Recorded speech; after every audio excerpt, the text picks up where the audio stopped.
Good evening, everyone. Gosh, I'm used to Sunday mornings when I say good evening, everyone. Everyone says, good evening, RD. Thank you. That made me feel warm and fuzzy. I'm Ray David. I'm the pastor here at St. George's, and we are delighted that you've all come out tonight.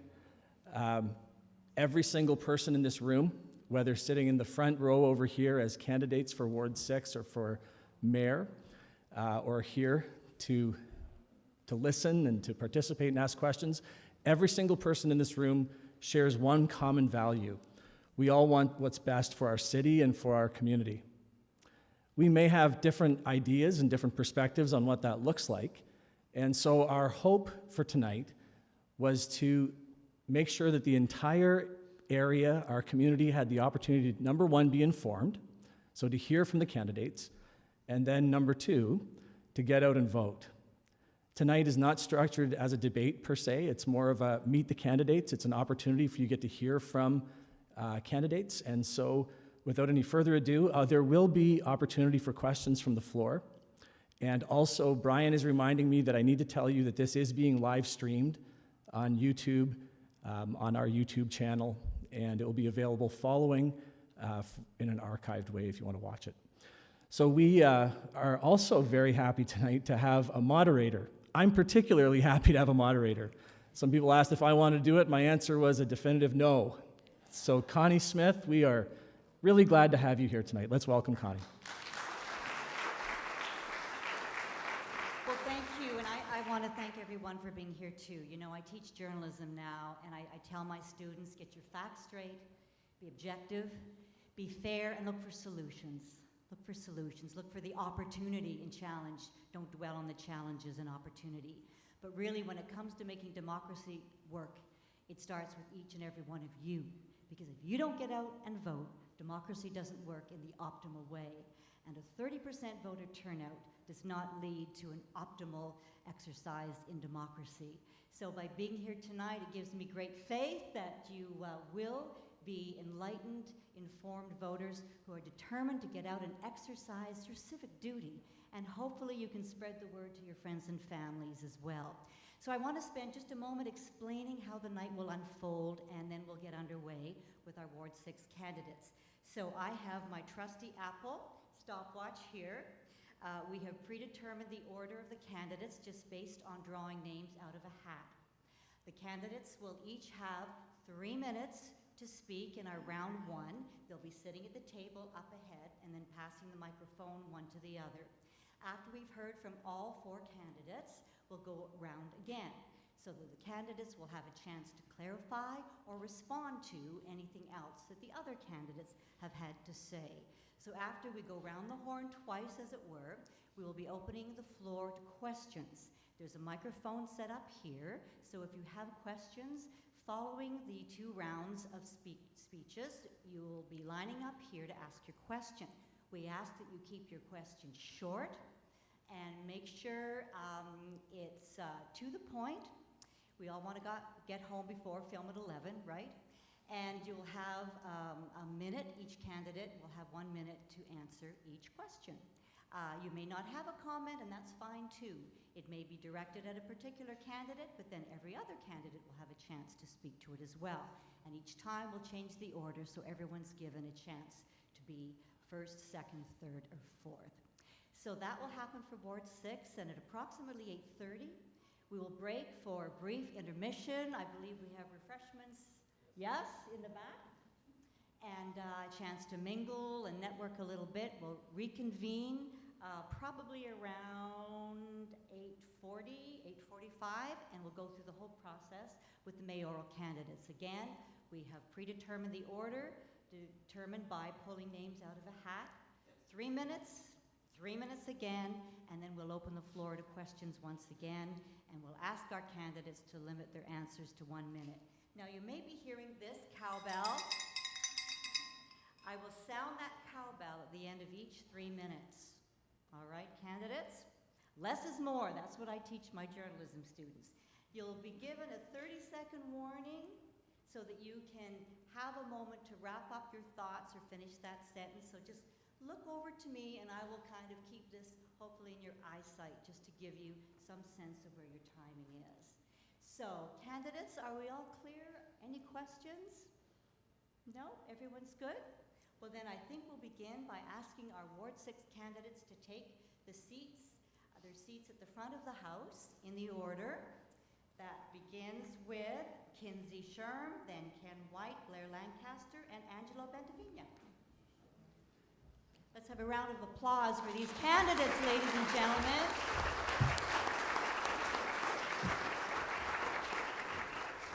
You know, it's not easy doing this, folks. I have great respect for people who do public service at every level of government, and I've seen a lot of elections in my time. So, candidates, are you ready? Kinsey, are you ready?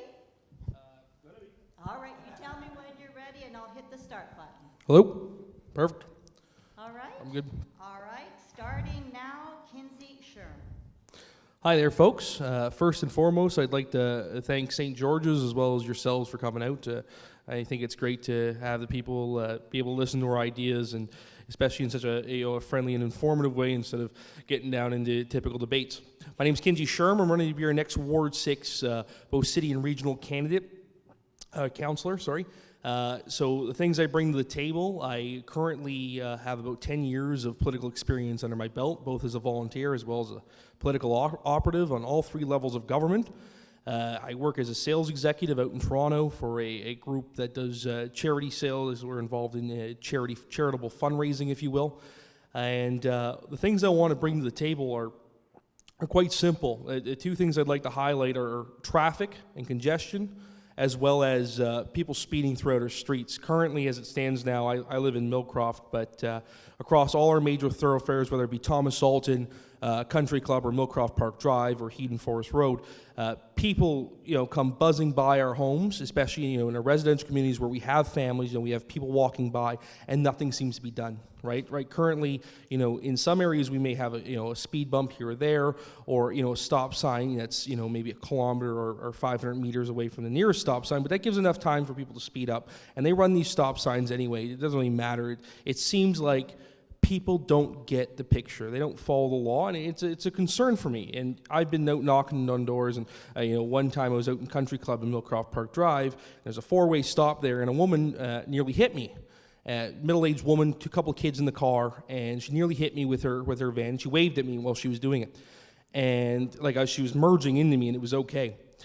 And it elected concern, right? Why should we live in neighborhoods where people find that's okay? And there's no police, right? We have a road narrowing strip near our house, but the fact of the matter is it does nothing, right? People still come by down the road doing 60, 70 kilometers an hour, and it's a concern. So I think that should be a highlight for any city councilor, regional councilor who gets elected. I think that should be something is taking care of the people who live here, who pay taxes here in our neighborhoods, who are feeling threatened and feeling scared to walk down their street because someone might hit them. The other thing is dealing with traffic. I work in Toronto. It takes me up to 20 to 30 minutes to get to the Appleby GO station. Currently, Premier Ford is looking to make GO Transit faster with 15 more minutes to each stop. And it's faster for me to drive to Toronto than it is to take the train. It takes me 2 hours using mass transit. It takes me 1 hour and 10 to get to work driving, and that's an issue. I think we have it backwards, and I'm here to fix it. Thank you.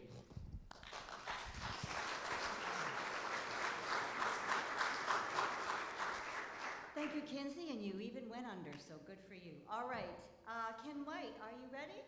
Yes, I am. All right, I'm hitting the start button now. Okay, my name is Ken White. I've lived in Ward 6 over 10 years now, and before that actually in the Orchard. I've lived almost my entire life in Burlington. I moved away to attend school in Toronto, but certainly a Burlingtonian by heart and by birth. I have two boys, ages 9 and 11. They attend public school here in Alton Village. I'm a single father. Professionally, I'm a compliance officer as well as a portfolio manager in finance. So very simply, I handle investments. My initial foray into politics was actually fighting the two 19-story towers that are actually being built just behind us here in Alton Village. It gave me a great grounding and understanding development, which you will find actually ties to almost every aspect with regards to the city of Burlington, be it taxes, the development itself, services, etc. My platforms are responsible development. By that I mean these developments have to be equitable for everybody. In development, there are many stakeholders. You have landowners, you have developers, you have citizens, and unfortunately, in almost every one of these exchanges, the citizens have been the loser. So I want to stop that and, again, bring some equity to the situation. I'm not anti-development, but I'm right development. Financial accountability. That's a big word. I'm well on my way to being a designated accountant. I'm a CFA charter holder. I do enormous amount of research and analysis all day long, day in and day out. I would like to see more defendable decision-making coming out of City Hall. I find a lot of it is perhaps mixed by special interest groups or the will of staff, for instance. I don't have the exact answer as to why, but I do think that the choices being made could be better, and if we were to shine a light on some of these, again, it's our money, so I think we should, council should treat it as appropriately. My final platform is schools. I know the city of Burlington does have tremendous lines of communication with the school boards. It also has a tremendous amount of influence with regards to permitting of portables, school extensions, and even school construction itself. I am not running for school board trustee, but I feel council does have a significant role in being able to affect positive outcomes for our children. This is why I'm doing running for council. I want to do great things for my children, and I want to do great things for the voters of Ward 6. Thank you.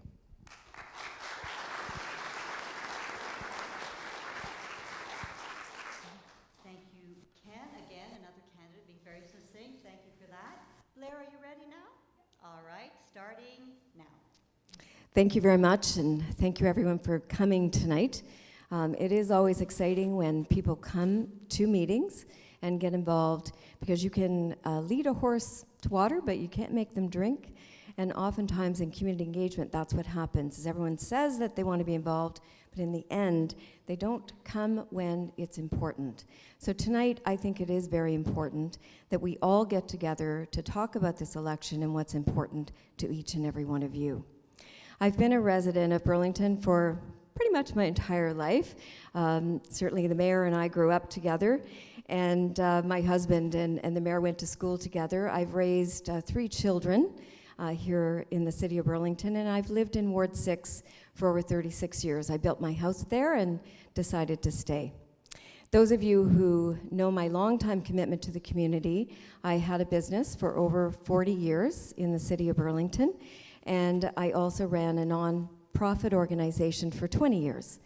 And during that time, I raised millions of dollars for this city for quite a few different causes, and I'm very proud of that work. And I took the attitude from the very first day that I opened my business that if I expected customers and residents of Burlington to support me, that I needed to give back and support them. And that's exactly what I did, is I had a history of giving. In this role of being a councillor, I've been able to continue that because I help residents in Ward 6 and all over the city each and every day. And for me, that's extremely rewarding, and I'm very proud of the work that we've been able to accomplish together. We don't always get it perfect. We don't always get it right. And I often joke that each and every day I make a new friend who loves me because I've been able to help them. And then sometimes I make an enemy because I'm not able to do what they want me to do. But so it is, and you try your best, and that's all you can do in the end. And I have to say that I absolutely love my job, and I love supporting each and every one of you. There are many issues that are important to Ward 6. Some were just mentioned. Certainly on a day-to-day basis, I hear about traffic, and there are a lot of things that we do from a traffic perspective, and in your area, we certainly have had the police out. In fact, I had them out this week, and it's interesting from a resident's perspective that although they feel traffic and speeding as a really big problem, when you actually get out there with the radar, it actually is the perception, it's not the truth.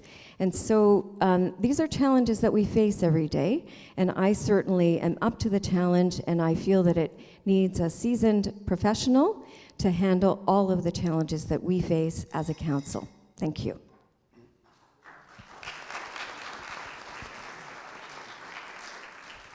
Thank you, Blair. Angelo, are you ready? All right, starting now. Wow, great to see everyone here tonight. For those who don't know me, my name is Angelo Bentavenia, and I've lived in Burlington for over 30 years. I've been a business person here for over 30 years. Tonight, I'm here because, like you, I have not been happy with the way Ward 6 has been run. Knocking on over 10,000 doors, I have repeatedly heard your concerns. Parking is an issue. It has not been dealt with. In fact, at last couple days ago's meeting at council, our ward councillor, Ms. Lancaster, and I quote, has said, "I received no real complaints about parking." Really? I've heard lots. Traffic is an issue, and it too has not been dealt with. Just recently, a Ward 6 resident on Head and Forest was inquiring to our councillor, Ms. Lancaster, about traffic calming measures and didn't get a satisfactory response. So the resident contacted me. I followed up with staff at City Hall, then led the resident, went to their home and explained the situation to them, and they thanked me for that. You have continually emphasized that overdevelopment of our community is wrong, that we have not been heard.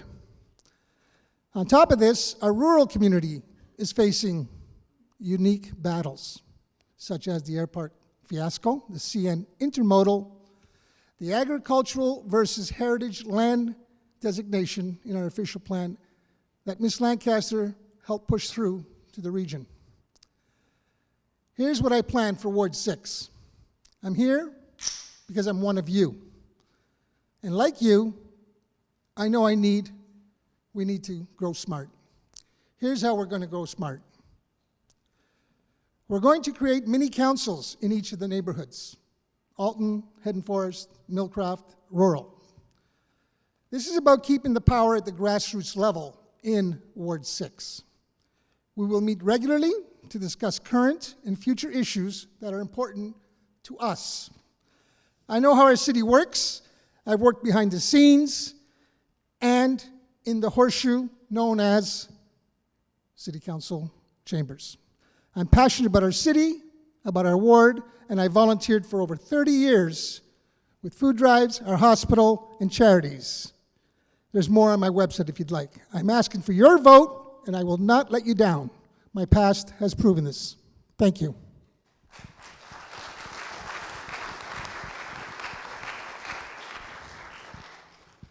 All right, thank you, Angelo. Now we'll go around the horn again for any comments and responses, beginning with Kinsey. Sure. I'm back. So one of the things I found out, let's go back to the discussion with regards to traffic and intensification. I spoke to a wonderful woman, constituent here at Ward 6, and she brought up an issue with regards to the condos to the city. And she was told by our councillor that why do you worry? Why do you care? You don't live there. That's a concern. So a little bit more about myself. Unfortunately, I'm not a parishioner of St. George's. I'm a parishioner of St. Luke's Anglican Church down on Brant Street, just Brant and Carolyn there. And I'm also a member of our local Masonic Lodge. So I spend a lot of time down on Brant Street. And I can't help but wonder why we're putting up two 22-story condos. Well, one's 22 stories. Now they're fighting for 22 stories in the other one. And they're starting at $600,000, going up to $2 million. And, you know, these people are going to be traveling to the QEW. They're going to be traveling to the Burlington Go in order to get to work, whether it be in Hamilton or up in Toronto or Mississauga, and they're all going up one lane. Now, I'm not a traffic engineer by any means, but something tells me that the gridlock's only going to get worse.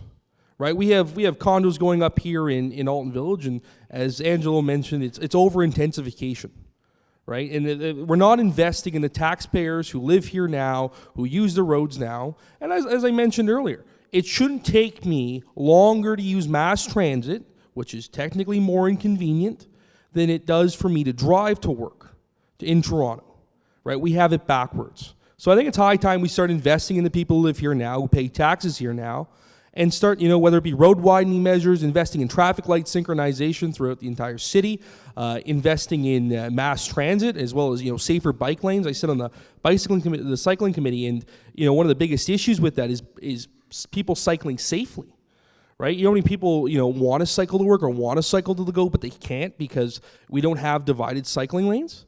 I see no issues if we're going to widen the roads, and we might as well prepare a space for cyclists so they can actually stay away from traffic and be separate from it.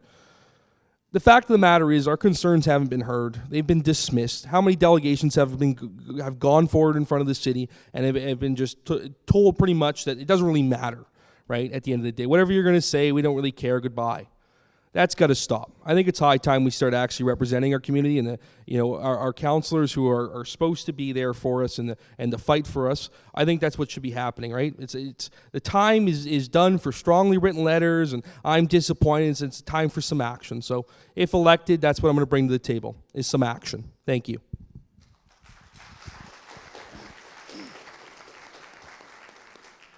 All right. Ken White, are you ready? Here we go. Okay, well, we are really getting the ball rolling here with some issues. So I will start with transit. An easy way to begin fixing transit is the following. This is a broken model where you have cities with their individual transit corporations. It should be handled at the regional level.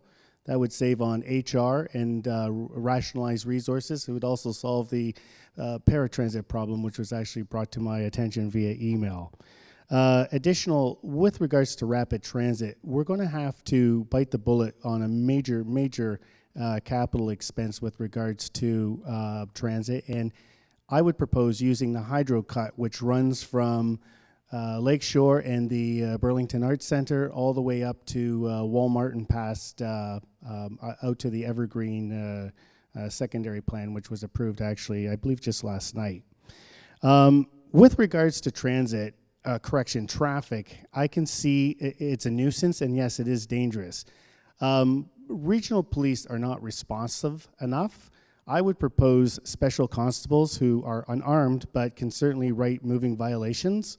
Anywhere near schools would be a intensification zone for policing. People speed, kids run out onto streets.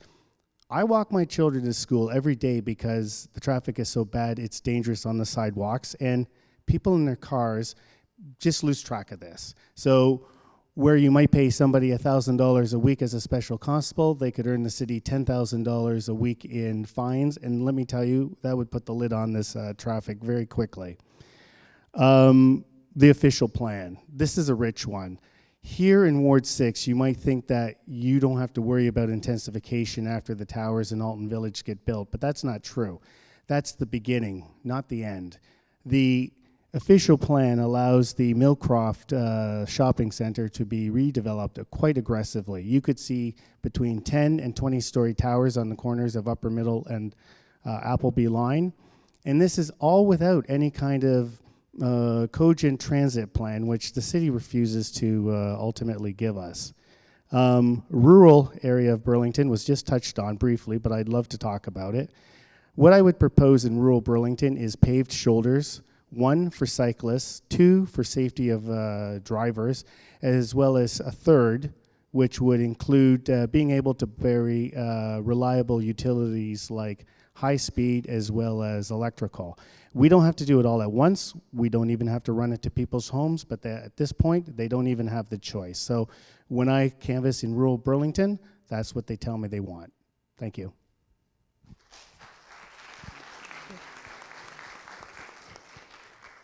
And Blair Lancaster up next. Here you go, Blair. Thank you very much.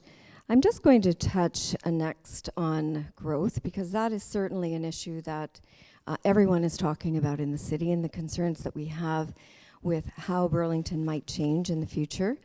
And I'm going to start with why intensification has been directed by the province. And it's a simple fact, and that is that we have aging infrastructure, our roads, our buildings, all of the services that use our assets. We have done an assessment of that, and we did identify a huge gap in our infrastructure. All municipalities across Ontario are doing the same thing, and so what are we doing? We have our hand out, and we're asking the province for more money. And the province said, we don't have any money, we're bankrupt, we can't help you, therefore you need to resolve this. So they put their thinking caps on, and whether you agree with it or not, they came up with a plan to increase our population within our cities and to stop the sort of urban sprawl, as they call it, with the intensified growth. In doing that, if you have a simple math solution where you have 100 people living on a road, paying taxes, paying for all the services, and you put 200 people on that road, then you divide the cost of that infrastructure. So that's the basic approach. In our case, our council actually reviewed our asset management plan, and we determined that we were going to have to raise taxes by as much as 20% over the next few years. And that's not affordable to Burlingtonians. And so we felt we needed to have another plan. And so we worked with the province, and through our official plan, we said, how could we accept this growth, which actually became law on July 1st of this year. We will have to accept in the region of Halton 550,000 new people. So in doing that, whether you agree with it or not, the purpose is to actually keep our city affordable. What our council did is we came up with an official plan that identifies areas that we can grow, keeps it out of our neighborhoods, keeps it in the downtown and around the mobility hubs. And it's a long-term growth plan. And I think it's really important that people recognize that LPAT and the OMB, when our council says no to developments like Thomas Alton, which was mentioned here tonight, they say yes. And so we've been advocating to the government, and last week I was at the Federation of Canadian Municipalities. We brought forward a motion that is asking the federal government and the provincial government to give us autonomy in our own communities. And that's what we need moving forward. Thanks, Connie.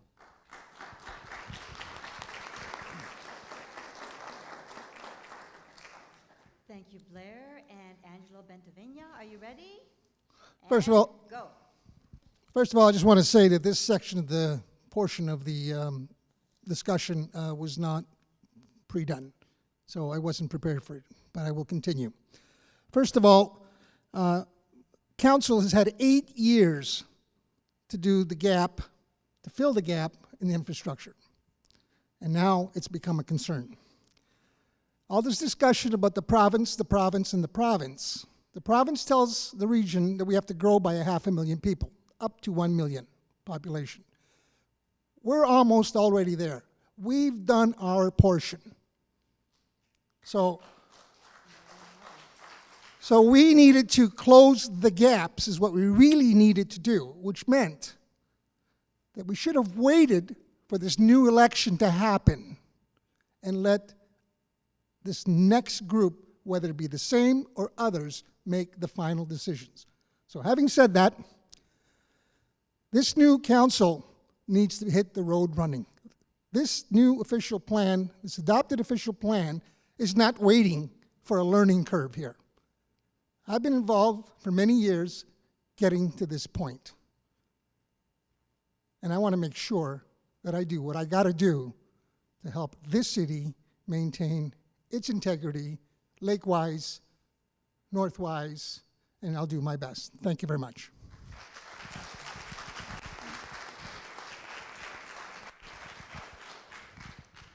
Thank you, candidates, for being so succinct and keeping us on schedule.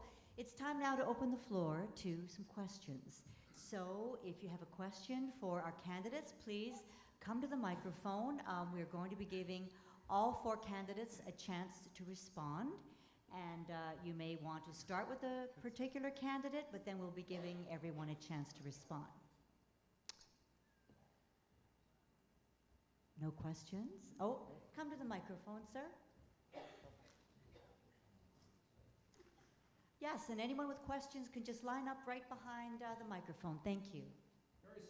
A very simple question. I forget if it's the federal or provincial government now allows ranked balloting. The City of London is using it for this election. Unfortunately, our city decided not to adopt it. I'm very disappointed at that, and it would have been very useful in this election, particularly in Ward 1, where I understand there's something like 11 candidates.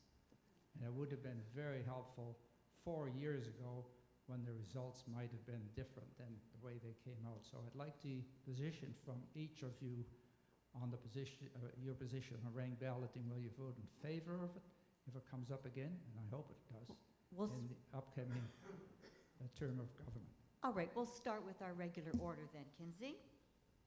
So I think that's a really good. It's a really good idea. Honestly, having seen it being used in numerous both non-political and political organizations in order to elect leadership positions, I think it's a great idea. I think it's something that, let's see how London does it, and we'll see how other municipalities have adopted it. Just see how it works and make sure our city's able to keep on top of it.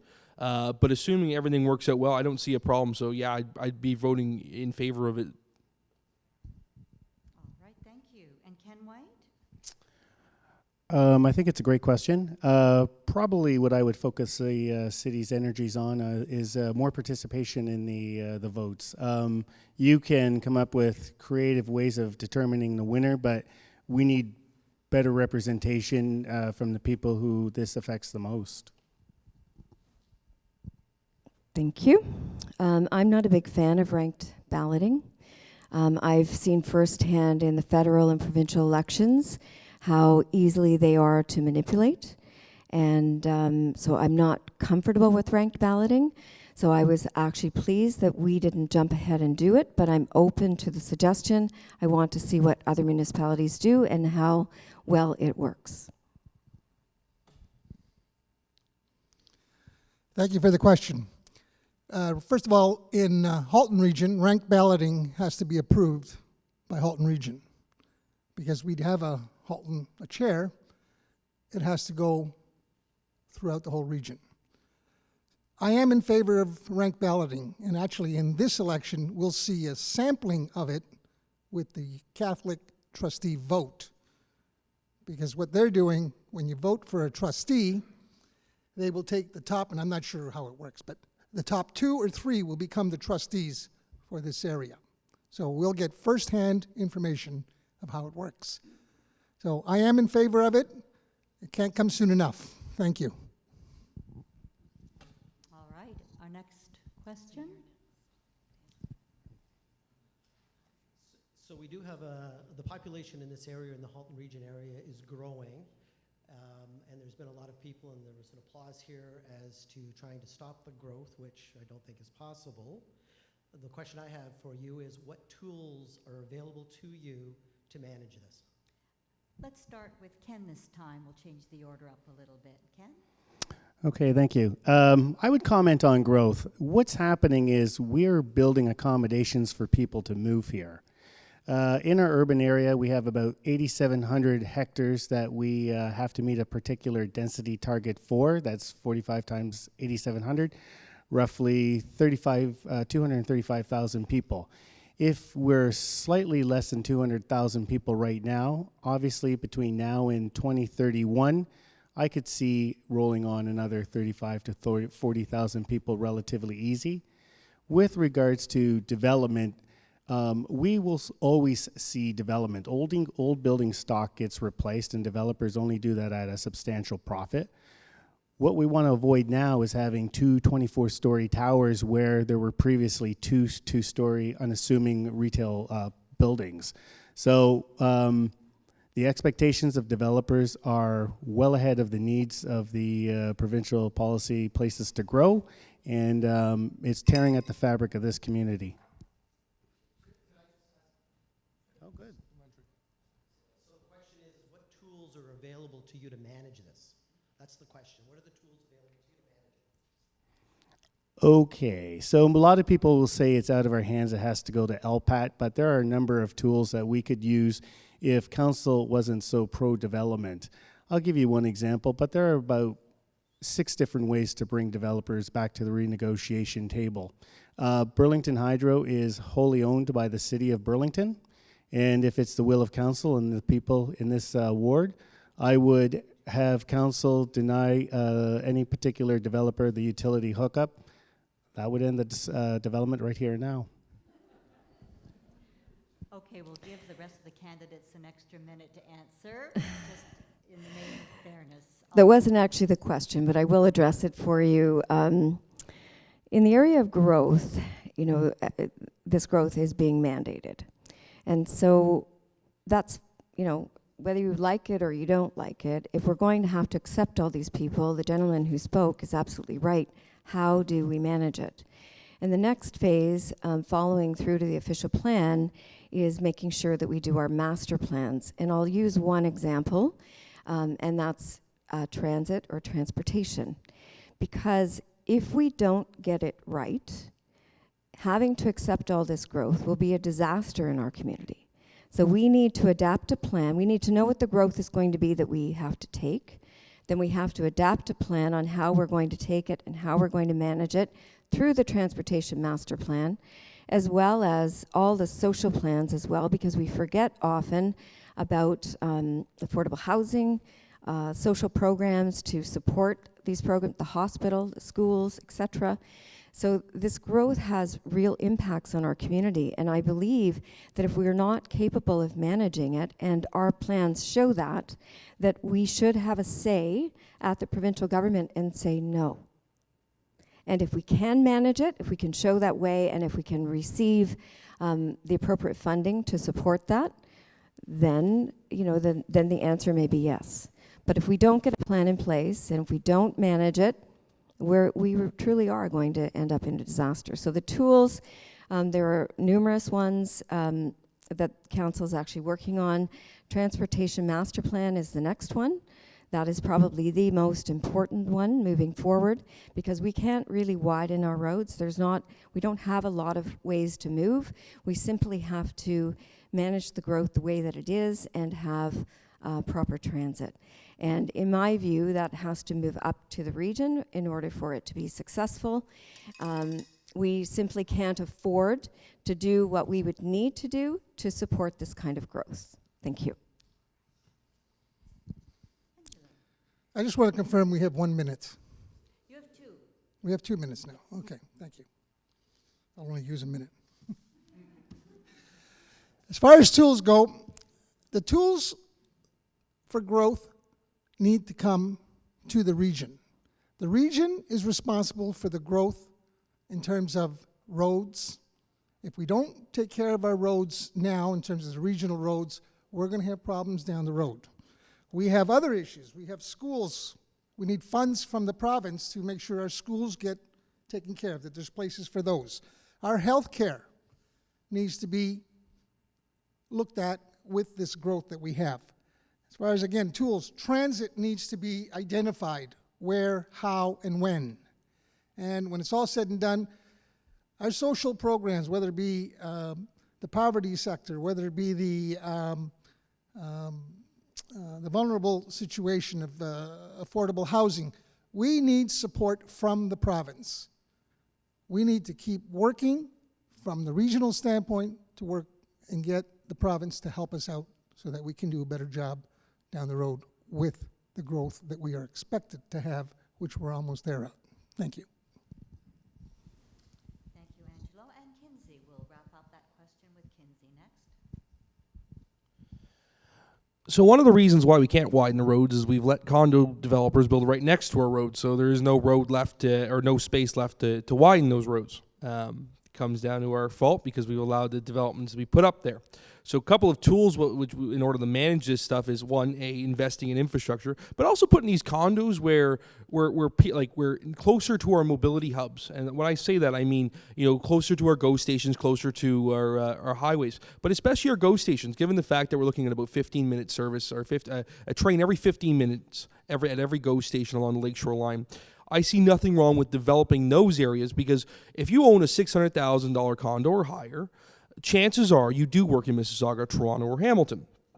Ergo, you're most likely probably getting on a GO train. So I see nothing wrong if you have a condo building there and you leave your condo, you get on the train, you go to work, you come back, go back to your condo, you might shop at the grocery store, wherever. But the fact is, you're not adding to the traffic of all these people traveling to our on-ramps or to our GO stations.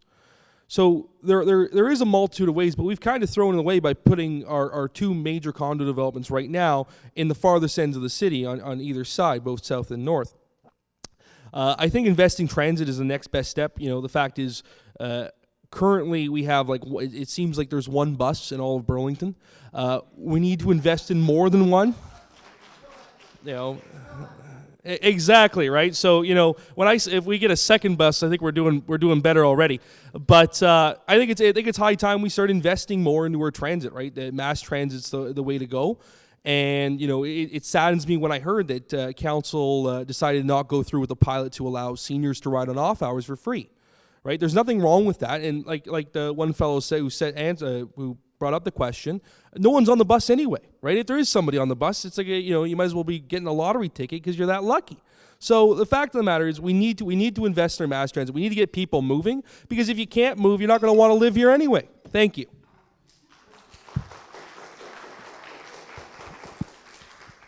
All right, thank you, candidates, for that round. We're back to the 1 minute limit now for the next question, sir. Thank you. And this time we'll start with Blair Lancaster. And thank you all for your commitment to public service. You all represent Ward 6, or hope to, but you also represent all of us in Burlington. And I've heard tonight already that we kept all the downtown condos downtown, which is my backyard. So what would you say to me about how you're going to represent my needs, my wants, my desires as a councillor of Burlington? Blair? I'm not sure I actually heard the whole question. I missed the last part. It kind of disappeared up here. Do you want to repeat that, sir? You're candidates for Ward 6. You represent all Burlingtonians. How will you represent all of us and not just your needs? I think you said earlier this evening, Blair, that you kept the condos out of your neighborhood. They're in mine. Right. You represent all of us, so I'd like to hear your points of view on that. Perfect. So as part of the official plan, the downtown has been designated as an urban growth center. I think that's very important to the discussion, because that decision was made back in 2002, and it was approved by the province. A downtown is a downtown, and in our research, we found that if downtowns do not grow, they become derelict and they die. And I think that's very important. If you look to our Oakville council next door, they decided to put their growth in the uptown. And so if you drive through the downtown of Oakville right now, there's over 50 vacancies, and it looks like a ghost town. Our downtown used to look like that about 15 years ago. I know, because I had my business in the downtown. And if we do not put feet on the street in the downtown, it will not be successful. Business owners know that they need growth in the downtown. Thank you.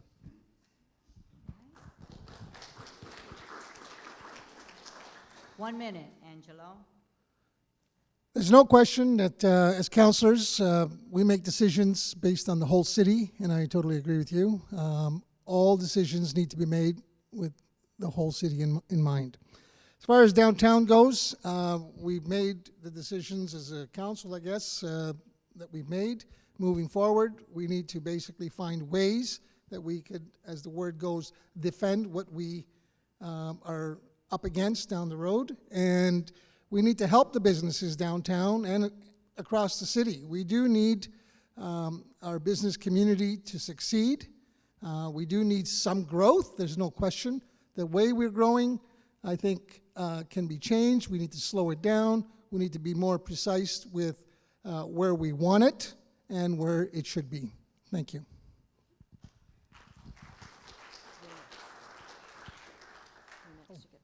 Passing the mic down to Kinsey now. No, Angela gets the next question. Yeah, I get the next question. I'm sorry. Yeah, sorry. We're just, there we go. All right, Kinsey, here you go. So, going back to what the fellow said with regards to it about it being in his backyard now, we all use the downtown, right? Most of us use all of Burlington. So I completely understand when you say, how are we going to represent it? I think it's just having conversations with like both Ward 6 residents as well as your councillor, right? Whatever ward you live in, having open communication lines to find out how those people see. And I don't mind, if elected, canvassing with other councillors in their wards just to, hear what they're saying at the doors, right? Just to, get the feeling if we're doing a big change, whether it be development or whatnot, to get an understanding of what the people and Burlingtonians actually think. With regards to the developments in particular, I think it's funny that they got the 122-story one, and now they got the other 22-story one that's now blocking the lakeside view. I think the developers are awfully intelligent, that people who bought those condos looking on the lake it's now blocked. But going on to what Miss Lancaster said with regards to getting more foot traffic down there are ways to do it, and it's not over intensification.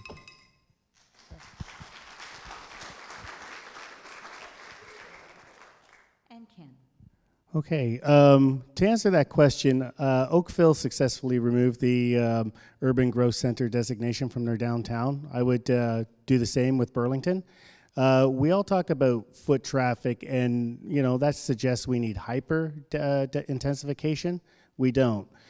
Businesses will thrive with right intensification, and many successful businesses, say Walmart, for instance, actually did very well in their lower density markets. So the argument that we need huge populations to support business is erroneous. Thank you, candidates. We'll have our next question, and Angelo, you'll begin us this time, all right? Ma'am? Hi. As the local trustee and chair of the Halton District School Board, I'd like to know how you would characterize the relationship with the school board and the city. Angelo? We're asking about the relationship that we're going to have with the school boards. Well, it's a good question because the future is going to be different. As councillors, we obviously manage the city, the municipality, and the region. As councillors, I think down the road, we're going to have to be able to work with, advise, and keep informed the schools, the school boards, as to growth, our plans, our master plans, and what we're thinking in terms of future prosperity areas. But last but not least, we want to make sure that when the schools are going to be closed, we would like to be able to talk to the ministries, which I know there's something going on with the province and the ministry, that the cities get first right of refusal to purchase the land if the schools are going to be sold off. So the relationship, I think, is important from an advice standpoint. You will pass the mic all the way down to Kinsey. So the relationship between our city and the school boards, both Catholic as well as public, it can be characterized as such that they're harmonious, right? We have to work together, and while obviously city council can't exactly start, we're not public school trustees or Catholic school trustees.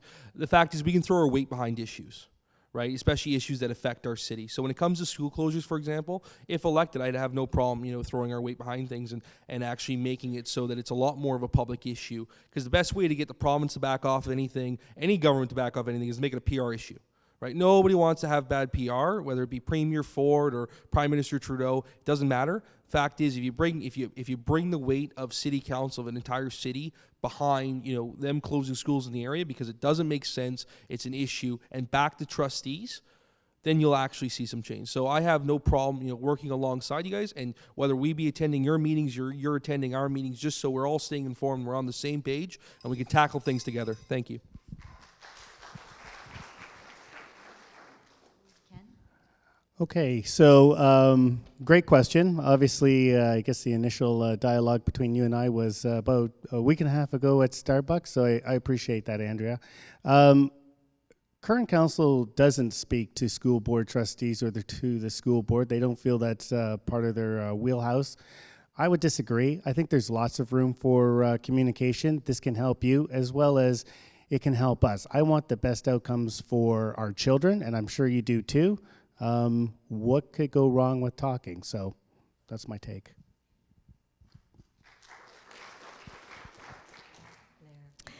Thank you for that, and thanks for the question, Andrea. I would say that I'm going to start from the beginning, because when I first became a councillor, Andrea was new as well, and at that point, no one was talking to each other. It seemed like there was a real divide between the school and the city, and I couldn't understand that, and neither could she.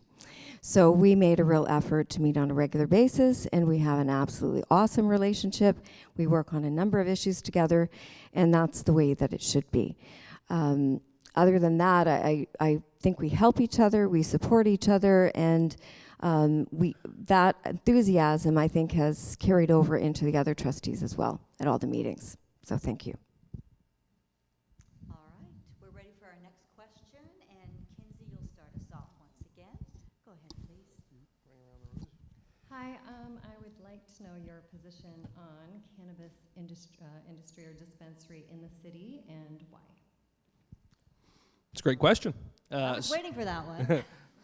So my stance on this is pretty simple. I think currently we should go forward with not allowing for private sale or private dispensaries within Burlington for like the next 5 years, while we can actually take a look at what other municipalities are doing and how they're dealing with the private sale of marijuana and cannabinoids and related products. And then we can revisit this in 5 years or so and actually be able to have an educated look, because it's right now we're going into it blind, and I don't see I do see an issue of us walking into something and saying, well, it's okay, and condo developers have walked all over us, why not marijuana producers, and just have them open up stores wherever willy-nilly.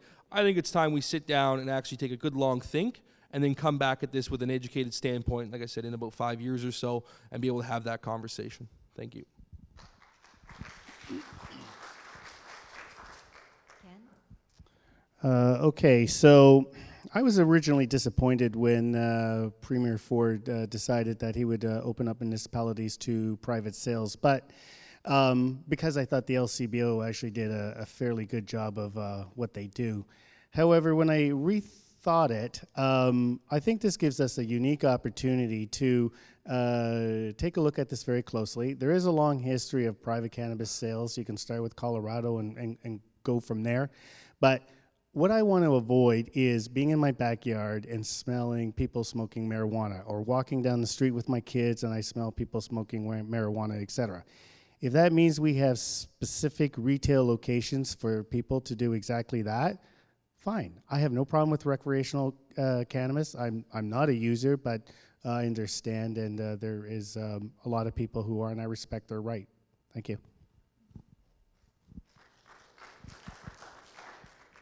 Blair.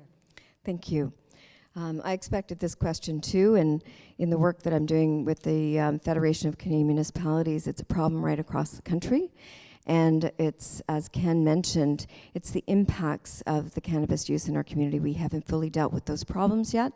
So at this point, I'll use an example of enforcement, for instance. If the police go out and they do a breathalyzer for someone that's been drinking, the cost of doing that test is about 40 cents. The cost for a drug test is about $40, and no one has addressed how municipalities are going to pay for that. So that's an important step forward. The issue about your neighbor smoking in the backyard and the smoke filtering over into the next door neighbors where they're having a birthday party for a 5-year-old is one that we need to have a good discussion about. We do that with fires in backyards, particularly in the rural area. You can have a fire, but the smoke can't migrate into the other community. So there are a lot of social costs related to cannabis that have not been addressed, and until they are, I do not think we should be implementing. Thank you. All right, and Angelo, you'll wrap us up on this question. I'm just going to confirm that we're talking about cannabis private sale operations. Yes, as I understood the question, yes. Well, again, this is an issue. If we go back a number of years, I'm going back when casinos were a big issue. Whether we wanted casinos, whether we didn't want casinos, eventually the communities voted on those issues. There are too many questions involved in the cannabis issue at this particular moment. Obviously, licensing is one of the items. Where they're going to be, that's going to be a huge program that municipalities are going to have to look at and say, is it, obviously we don't want them near schools, but do we want them near downtowns? Do we, where do we want them? Right now there's certain areas that we zone for certain businesses. So that's all has to be discussed down the road. I think it's too early. My answer immediately would be no, but it is early. Thank you, candidates. We're going to take 2 more questions, and then we'll break for a brief recess. And this time, Ken will start with you to change up the order. And ma'am, the microphone is yours. Good evening, and thank you for taking our questions. My question is, I keep hearing about lack of funds and affordable housing and stuff like that. So what I would ask the 3 of you gentlemen, if one of you gets in, how you would deal with the situation with LaSalle. The city has just given away $4 million from our hydro surplus, our hydro fund. Yep. So how did that happen? Why did that happen? And why is it going to a private club in LaSalle Marina? And those waters are not Burlington, those waters are Hamilton, right? I mean, we pay $1 a year to use the place. I'm just confused. I did write in and ask the questions. I didn't get a response. So if you could respond and let me know how you would deal with that, I'd appreciate it. Thank you. We're clapping even before I answer. Okay, so the LaSalle Park Marina situation. Lucky for you, you have 3 people who actually voted on the issue in the audience or speaking here. I was disappointed by that decision. I'm a boater and I would have supported a marina, but I want to see citizens have skin in the game. So I think that's a very important consideration when there are these special asks. For instance, I'd be more than willing to consider, say, a $2 million forgivable loan, as well as there's another $2 million where the Marina Association was to pay. I haven't gone over the particular finances with a fine-tooth comb, but one of my platforms is more defendable decisions. The Marina Park, LaSalle Park Marina Association decision was a poor choice, I believe, for the right reason. So I don't want to penalize boaters. We'll never do that. Thank you. I certainly look at this a little bit differently in that, first of all, there's a lot of misinformation. This is not that we gave money to a private club. 10,000 people a year use the LaSalle Park Marina. And the boating club has taken on all of the responsibility for, I think it's 40 years. They have actually raised all the money. They have put in docks, etc., and the infrastructure that they have actually been caring for all those years is what allows our Able Sail to operate. It's what allows our sailing club to operate and many other organizations, including the cadets. So this is not money that we're giving to a private sailing club. The way that I view this is that we are investing money in infrastructure that allows them to continue their sport and allows residents to continue to use LaSalle Park Marina. It's no different than a park. We're just providing the opportunity. Angelo? Well, first of all, there are 10,000 people that use the LaSalle Park Marina, but only 200 use the boats. And those 200 are going to use the $4 million to do what they got to do to build this wave break. That's number one. Number two, it is a private club. It's a not-for-profit, and they will determine what they do. The real big issue here is the questions weren't asked at council. At least from a public standpoint, some people are not aware. We do not own LaSalle Park. Hamilton owns it. And if you read the paper recently with all the hoopla that's going on, they have a councillor there named Sam, and I won't say his last name, who said he's going to build condos after they get the land back in 2 or 3 or 4 years. That's where our $4 million is going.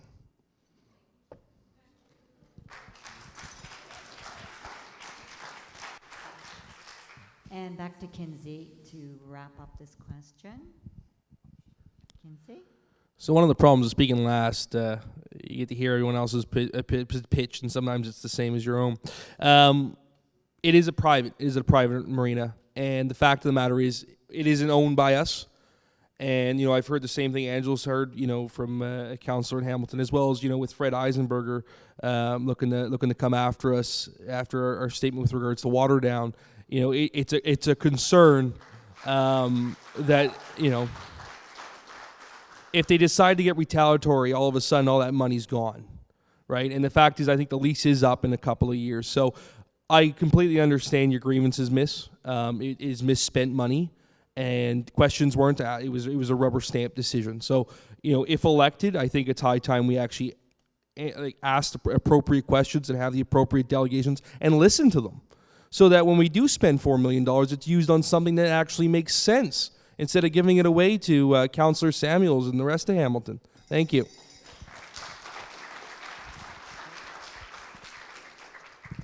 And Ken, yeah, you spoke. All right, we're ready for the next question then. Last question for our Ward 6 councillors, sir. Hello. My original question seemed to be addressed, so I'm going to come up with something that's been around for heck, I don't know how many years, and that's to do with dog poop. It's to do with glass on thing, garbage done. I used to coach soccer that was many, many years ago. We have bylaws which actually said, in fact, there's a sign right next to our park which says $2,000 fine for, I think, dogs off leash. In a way, I kind of like dogs to be able to be free and easy, except that I got a tiny little dog, and these big dogs are kind of intimidating. So there's one thing there. Dog poop. There's a bylaw, I'm sure there is a bylaw for that. What is happening about it? And I'm just thinking of just something else which Angela had said, is that if you had a few bylaw officers that went around to these places, their salary would be paid for quite easily. Just sort of doing that. Just refer to my soccer days and that sort of thing when I was coaching. I had the kids you had them all lined up, going along, picking up whatever they could off the grass, and I'd be following with a bag. So there's dog poop here, dog poop there, glass here. Come on. All right. Shall we hear what the candidates have to say? Blair, do you want to start us off, please? Lucky me. I always say that people call me for everything. The first is dog poop, and the second, we're dealing with that, and then we're dealing with $100 million budgets. And what do you think we spend more time on? The dog poop. So it's a little.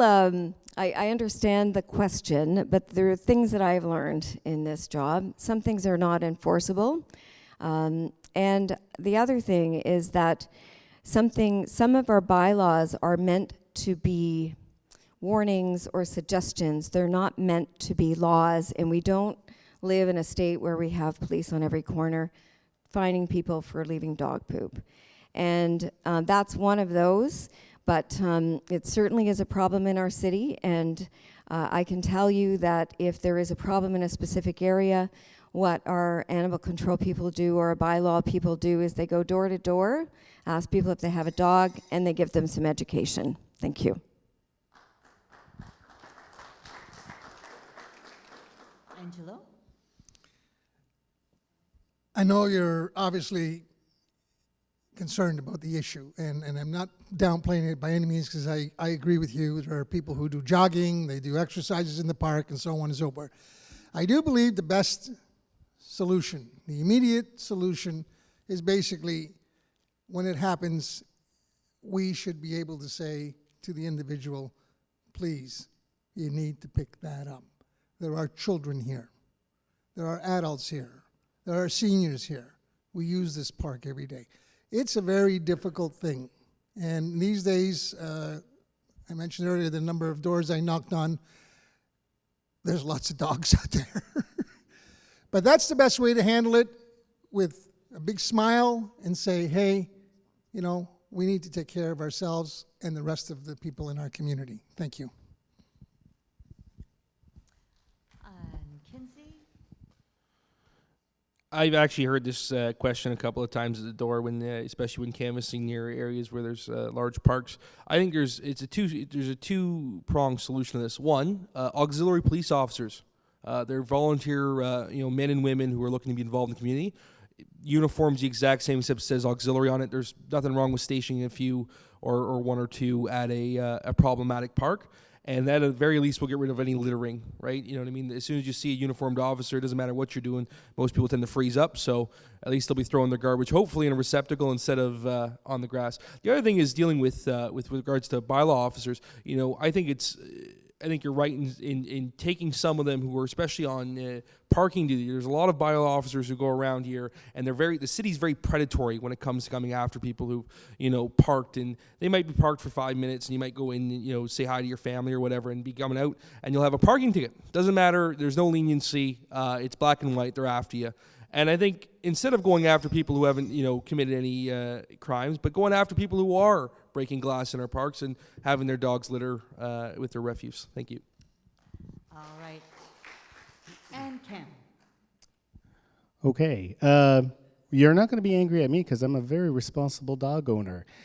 Walking the kids to school every day, I get to take a look at the parkette and the grass and the property on the way to school, and I find myself picking up litter because it's a nuisance, and I don't want to see other people encouraged to throw their garbage or their dog litter on the ground. I know you can call the city, and this is a function of living here in Burlington with a lot of people. There's going to be somebody who forgets a dog bag or is just not the kind of neighbor we expect people to be. All we can do is be the best person that we can be. So I think that's leave it on a high note. All right, thank you, and I think that concludes our panel with our Ward 6 candidates. I think they all deserve a round of applause.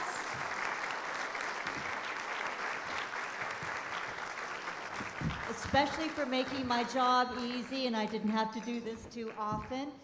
Please, candidates, stick around, have a coffee or a tea. We'd like to thank Starbucks and Cobb's. Have refreshments at the back. Will take about 10-15 minutes, and we'll give you a 5-minute warning when part 2 with our mayoral candidates begins.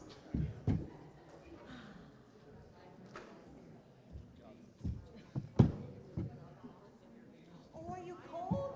Yeah, I hope I don't get that one. Is this one used? Okay.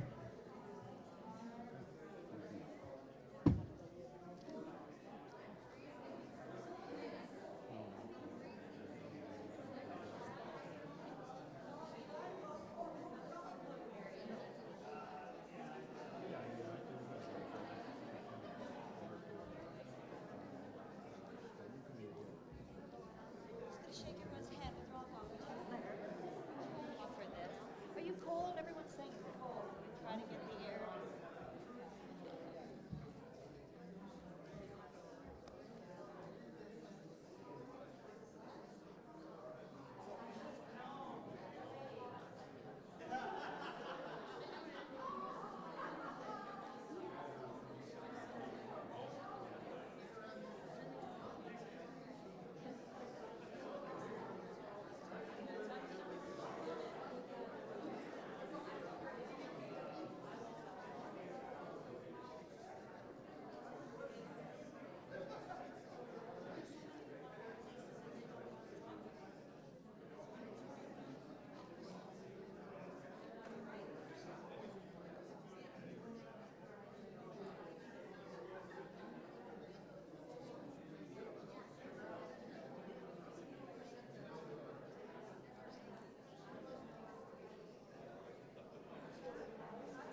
ones have the sodium pentothal tablets.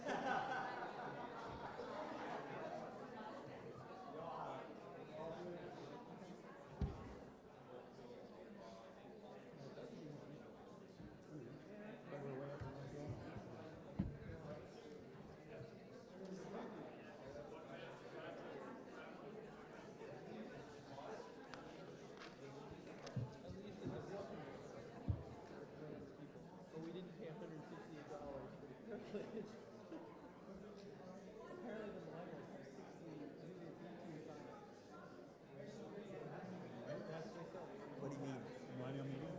Only 18 people coming? No, as a recently. Oh well, it'll be an intimate discussion then.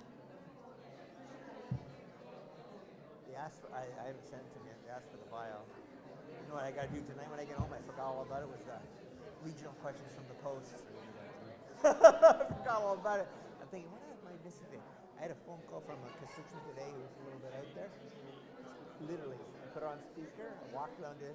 She was still speaking 2 hours after the phone call started. And I hardly said anything. Oh, no, she's special. You should feel special. You should feel special.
I have cold beer in the fridge at home.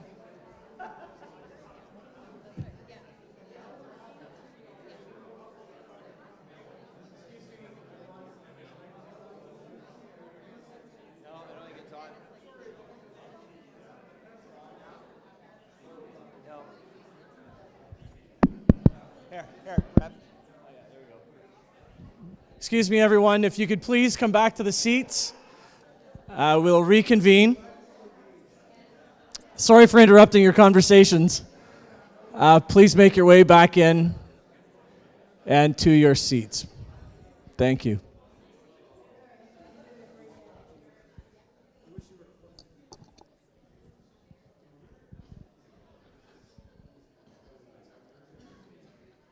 We got a table this time.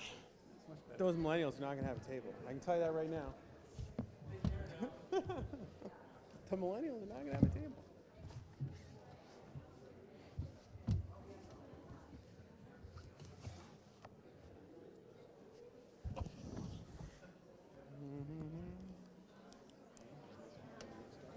Yeah, well, because they're going to drain away. They're going to go out there and they're going to be like, it's 9 o'clock. You know what I mean? Like, I got things to do, you know. At 10 o'clock, I'm gonna be like, I've now had enough.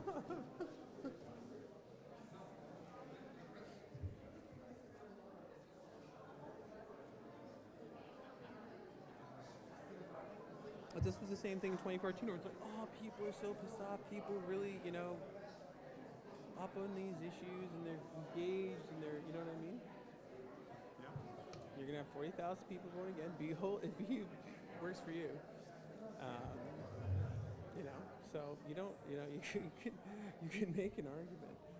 How bad can things possibly become? You know what I'm saying? This is a very So we'll ask everyone to make their way to their seats now.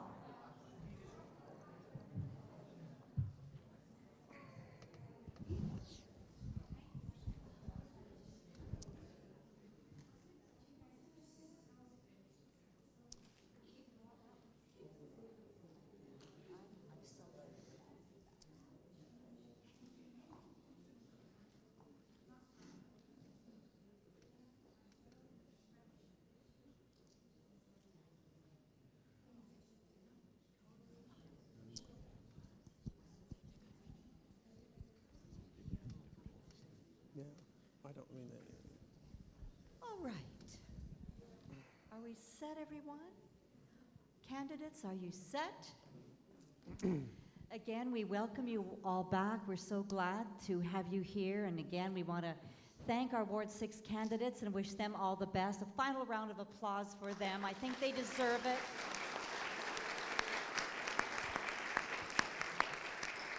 And now it's the mayoralty candidate's turn, and I'm just turning on my trusty stopwatch here.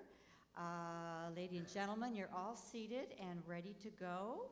And again, it'll be the same rules that apply. We'll go in order around the horn once, in order around the horn twice, and then we'll open the floor to questions.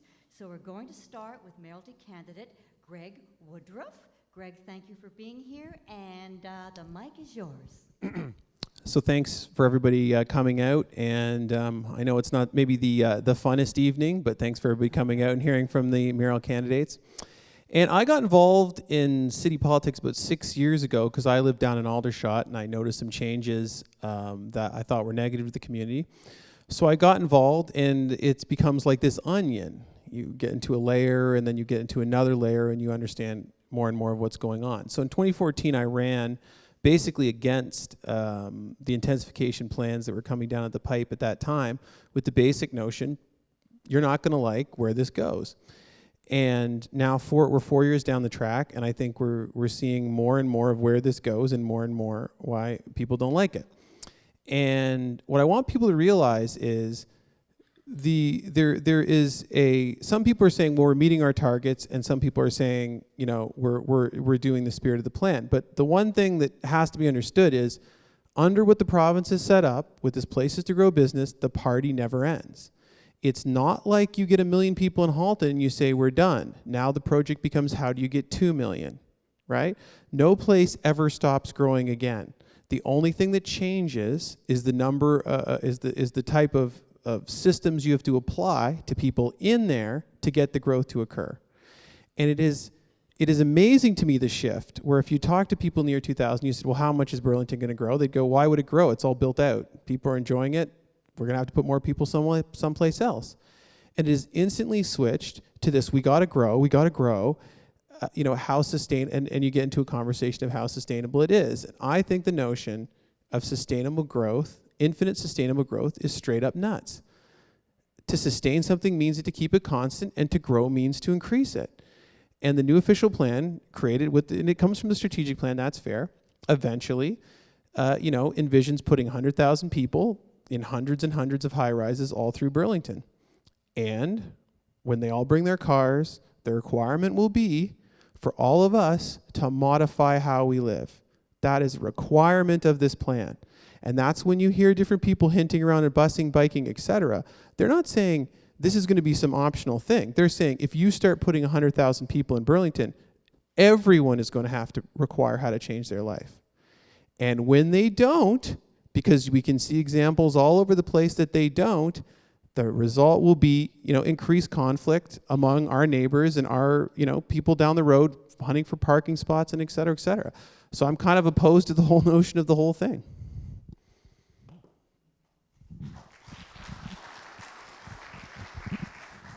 Thank you, Greg. And Rick Goldring. Well, thank you very much. And certainly thanks to Connie for hosting the event, and to Canon Ray David for hosting us here at St. George's Anglican Church. It's great to be here. I've had the honor and privilege to be mayor for the last 8 years, and I'm proud of some of the things we've been able to accomplish, including finishing that Darn Branch Street pier and cleaning up the legal issues, and tidying up the hospital with regard to a funding agreement to allow for the $60 million investment from taxpayers into the Joseph Brand Hospital, which has resulted in the new Michael Lee Shannon Family Patient Tower. And I'm very pleased with the fact we've been able to keep overall tax rate increases in and around the 2% rate over the last 8 years. We've improved and added to our cultural and recreation facilities with a Performing Arts Center, Haber Recreation Center, improved Mountainside Pool and the Nelson Pool. And I'm especially proud of resetting the Burlington Economic Development Corporation that has resulted in the last 3 years of over 5,000 jobs and 1.8 million square feet of industrial and commercial institutional space. And in fact, Burlington has the highest jobs per population ratio in the western part of the GTA, as well as Waterloo region, as well as Hamilton. And last year, the Burlington Economic Development Corporation opened Tech Place to provide an opportunity for entrepreneur-led technology companies to have a launch pad as a home and provide mentorship and support to help businesses make the next step and expand and hire more people and create more prosperity. But one of the things I'm most proud of is that 2.5 years ago, City of Burlington approved a strategic plan for the next 25 years, and we approved it unanimously, which is a great blueprint for city building. It includes where we're going to grow, how we're going to move a healthier and greener city, as well as be an engaging city. But I've lived in Burlington my whole life. I've raised my family here.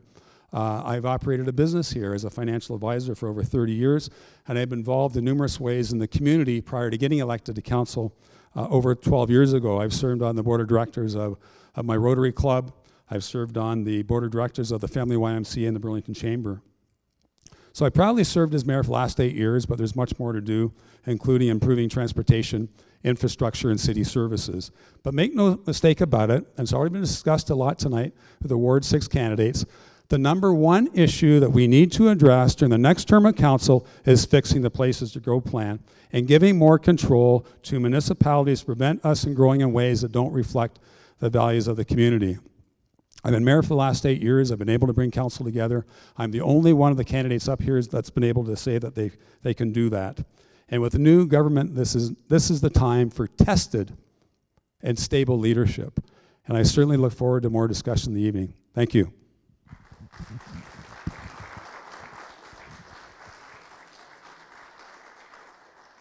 And Marianne Mead Ward.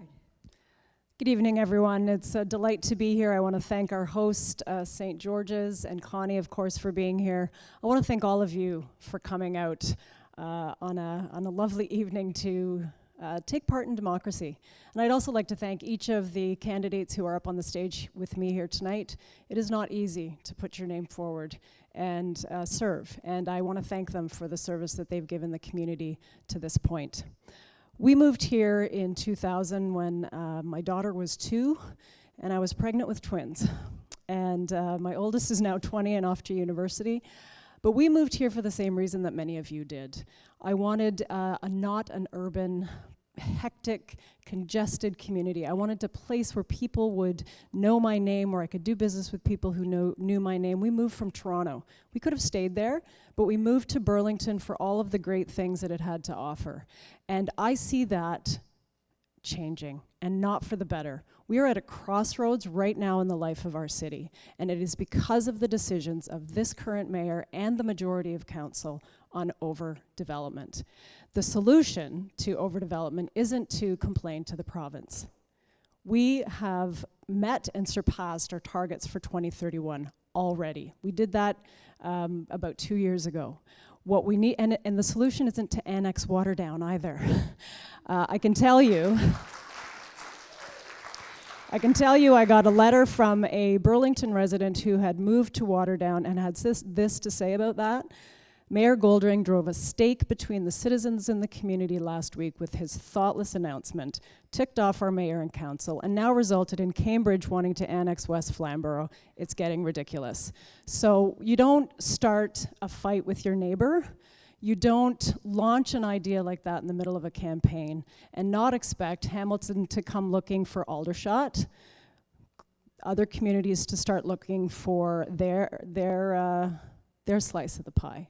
So that is not stable leadership, that is not collaborative leadership, that blindsided all of us. So the way we fix development and overdevelopment in Burlington is we elect a new mayor and council to stop voting for it. This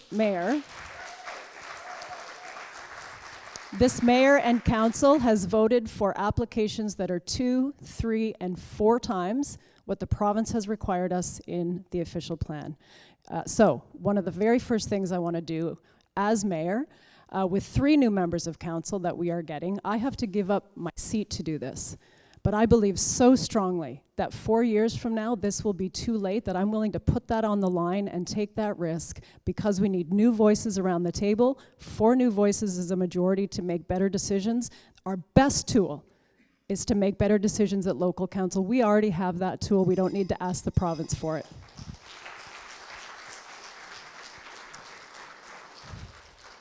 Thank you, Marianne. And Mike Wallace. Thank you, Connie. And my name is Mike Wallace, and I'm going to take this 3 minutes to give you a little bit of background of where I come from and why I'm running for mayor. And because of the generosity of the St. George's organization, I want to thank you for having us here tonight and everyone for joining us. We'll have another 3 minutes, and I'll talk about my platform. So the decision, I have done 22 years of public service, elected public service to Burlington. I was a councillor for 12 years, and then was fortunate enough to be elected to the federal parliament, representing the Conservative Party for a little over 9 years.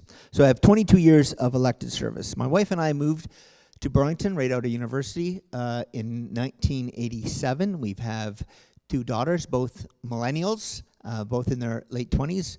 Unfortunately, they both live in the United States, but I'll come back to that as an issue that I believe that Burlington needs to face.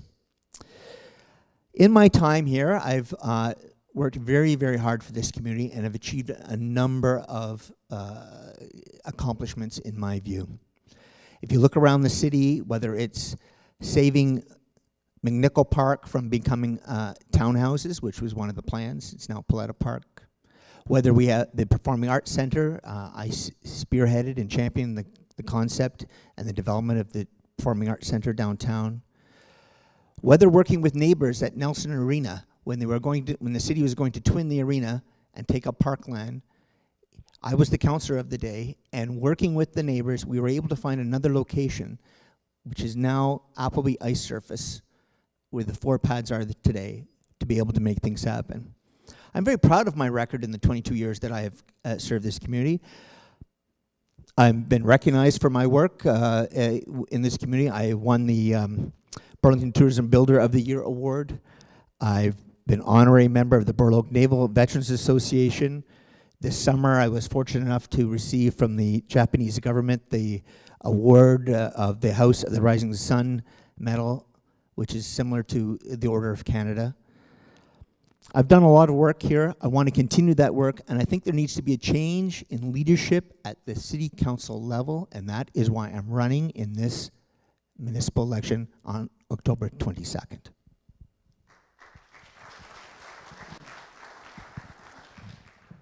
All right, and Greg, you'll take us off for round 2 beginning now. Okay, so I wish it was simple as getting 4 votes to vote against this stuff in city council, and all this stuff magically goes away. That you could rule the roost with that system. Fortunately, you can't, because the system the province has set up boxes you in with this OMB LPAT thing, and people keep going to it like it's a scapegoat, but it's a real device. And what it does is it means that you can't just writ large start implementing policy that conflicts with what the province wants. And this is important that everybody understand, Because the only thing that changes, I'm not going to change the province's mind, okay? You guys are going to change the province's mind by voting in a way for people that convince them that if they keep this up, they're no longer going to be in office. And that's the only way it changes. And I know it's a complicated setup and it's a bit confusing when you try to understand how it works. But they've set up this system of review so that the city can say one thing and it can be overcome at these court-like hearings that they've set up. And the reason why people keep going back, and some of the people say, well, we've complied with the province said, and the other people say, no, we haven't, and that's also very confusing, is there's two levels of, let's say, compliance. You can comply with the letter of what they've said you've had to do, which is, we got to put 600 people or 200 people per hectare in this area. And then you can say, haha, we've applied, but the letter of the law has been done, we've done our part, go away, go someplace else. But that's not really the spirit. The spirit is the party never ends. So someone will come back and they'll say, oh no, you haven't optimized this site, as much as you can, and away you go, and away you go. So this is my proposal to put a lid on this sucker. And I think what we need is a residential limit in Burlington 6 floors high. That's as high as the residential buildings are going to go. And that should have been done in 2010, it should have been done in 2014, it should still be done now. There's two advantages. The buildings don't go over the tree line. It's not going to feel like a huge built-up city. And it also monkey wrenches places to grow from the ground up. Because the minute you digest that and you say, well, what day will 400,000 people be in Burlington? Well, that answer is never. Okay? And you have to readjust to the fact that every city is not going to grow every year unlimitedly until the end of time. That there is a real fixed number of people you can put in this area before we all start becoming very unpleasant to each other. So I think that you just need to reestablish the principle that growth only occurs if it benefits us. And if it doesn't benefit us, it should not occur.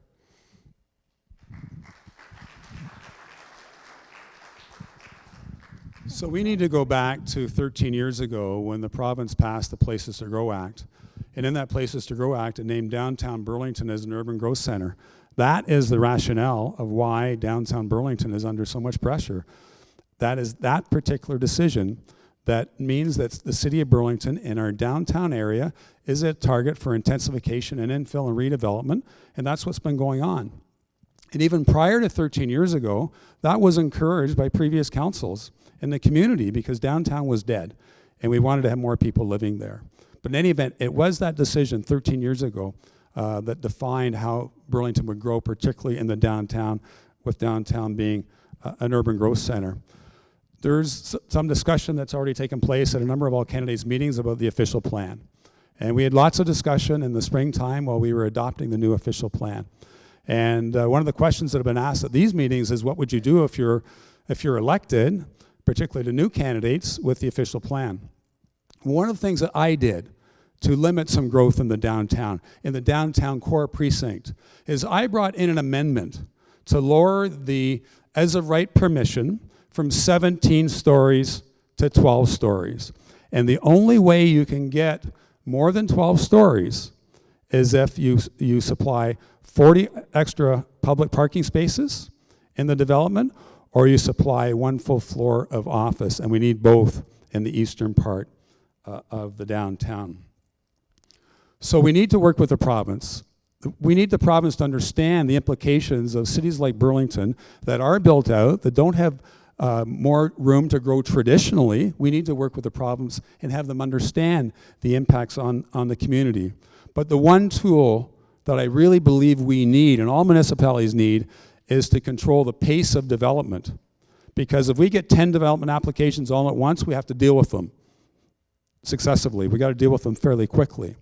Whereas at the region, when we're dealing with greenfield development and we're dealing with single-family units for new suburban type single-family home development, there's an allocation program which limits the amount of single-family home development in any given year or through any given period at the region. But we do not have the opportunity with intensification units to do that. We need to work with the province to get that.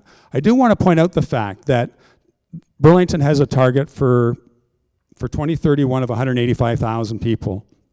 However, The region of Halton is going to be divvying up 220,000 more population growth between all the 4 municipalities next year, and Burlington will have to assume its share. So the world doesn't stop in 2031. Under the Places to Grow Act, we don't stop growing in 2031. We will have to continue to evolve as a city in accepting new population growth from the region next year.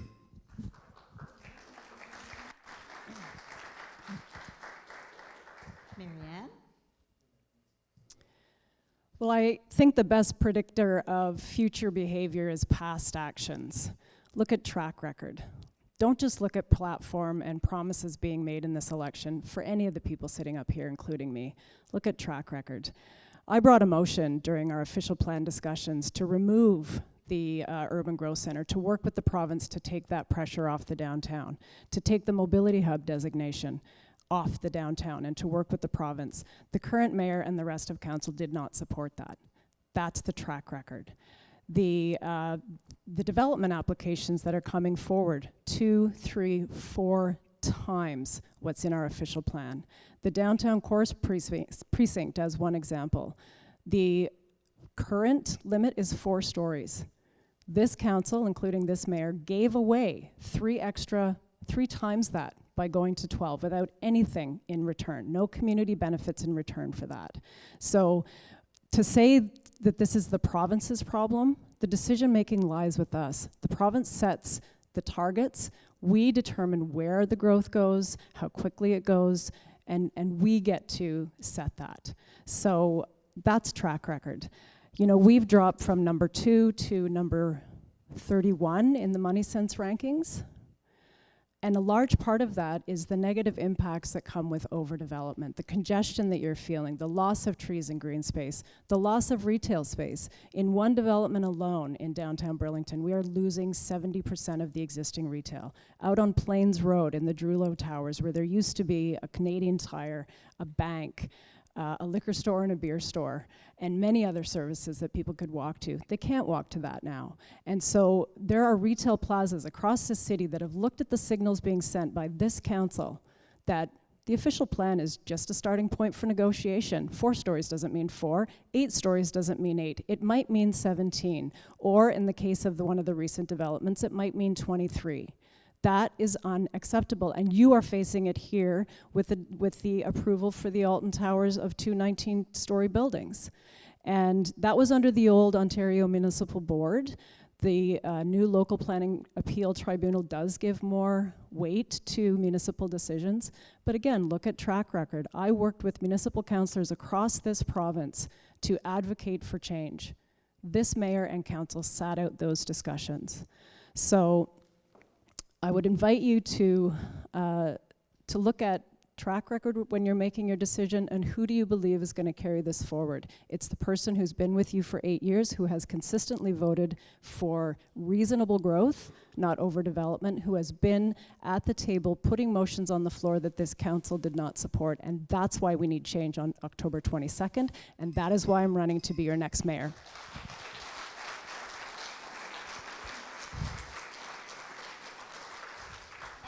Mike Wallace. Thank you, Connie. I want to first talk about a little bit about my policy statement that I put out in July. I've laid out 5 areas of that I think are important to the continued growth and development and quality of life that we love here in Burlington. I talk about growth, the OP, and development. I have a section on traffic congestion, which I'm hearing from across the city.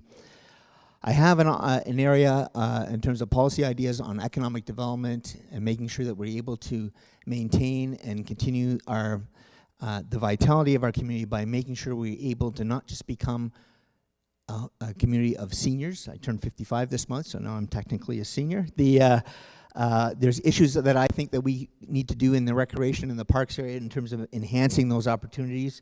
And of course, I think we can do a better job in engaging the public.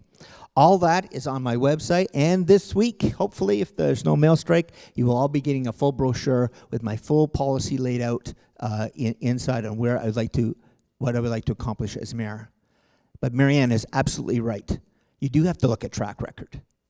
And I want to point out something about their track record as members of this council. The mayor just mentioned 13 years of liberal rule on places to grow and defining what Burlington was going to look like through that legislation. Well, where was the council standing up to that liberal government for 13 years, saying this is wrong for our community, and this is where you shouldn't be dictating what we're doing, and let us decide. All of a sudden, there's a new government, and now the mayor's on board with talking to them. Now, I believe that based on my experience understanding the process, and frankly, my relationship and connections with the current government at Queen's Park, I have a better chance than anyone else at this table as mayor to represent Burlington to get changes done that will make our community the community we'd like to see. Point one. On track record, I also agree that you need to look at track record. On July 18th of 2016, Councillor Ward moved a motion that was a recorded vote, and you can all watch it on video, and she says that downtown is a mobility hub and we have to anticipate growth. She moved that was a mobility hub downtown. Now, as the public didn't agree with her, and she has moved a motion to try to remove it, but in actual fact, 2 years ago, she was in favor of a mobility hub. Check the track record for accuracy. Thank you very much.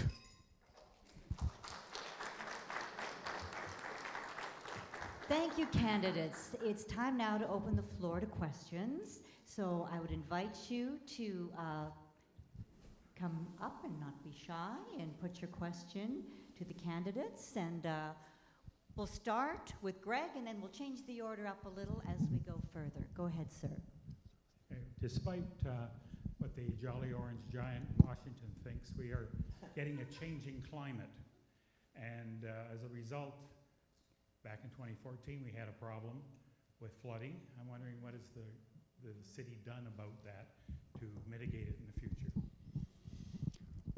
Thank you very much for that question. I know all about it. Cheryl and I were hit pretty hard. We had 5.5 feet of water in our basement. We had water on our ground floor as well. So as a result of all, and we weren't the worst. There were many others that were worse than us. As a result of all that, at the region of the city, we've responded in a significant way to address some infrastructure challenges and make sure to give people a better chance to be protected from extreme water events in the future. So we came up with programs at the region to help reimburse people for the costs of flood-proofing their homes by disconnecting weeping tile and disconnecting eaves troughs, putting in sump pumps and backflow valves. And those programs have been very successful, and they've worked already in limiting the amount of water that goes into the sanitary sewer system. At the city, we improved, we made a significant greater commitment to improve our stormwater infrastructure by creating larger culverts, by cleaning up some of the creeks, and by making larger bridges.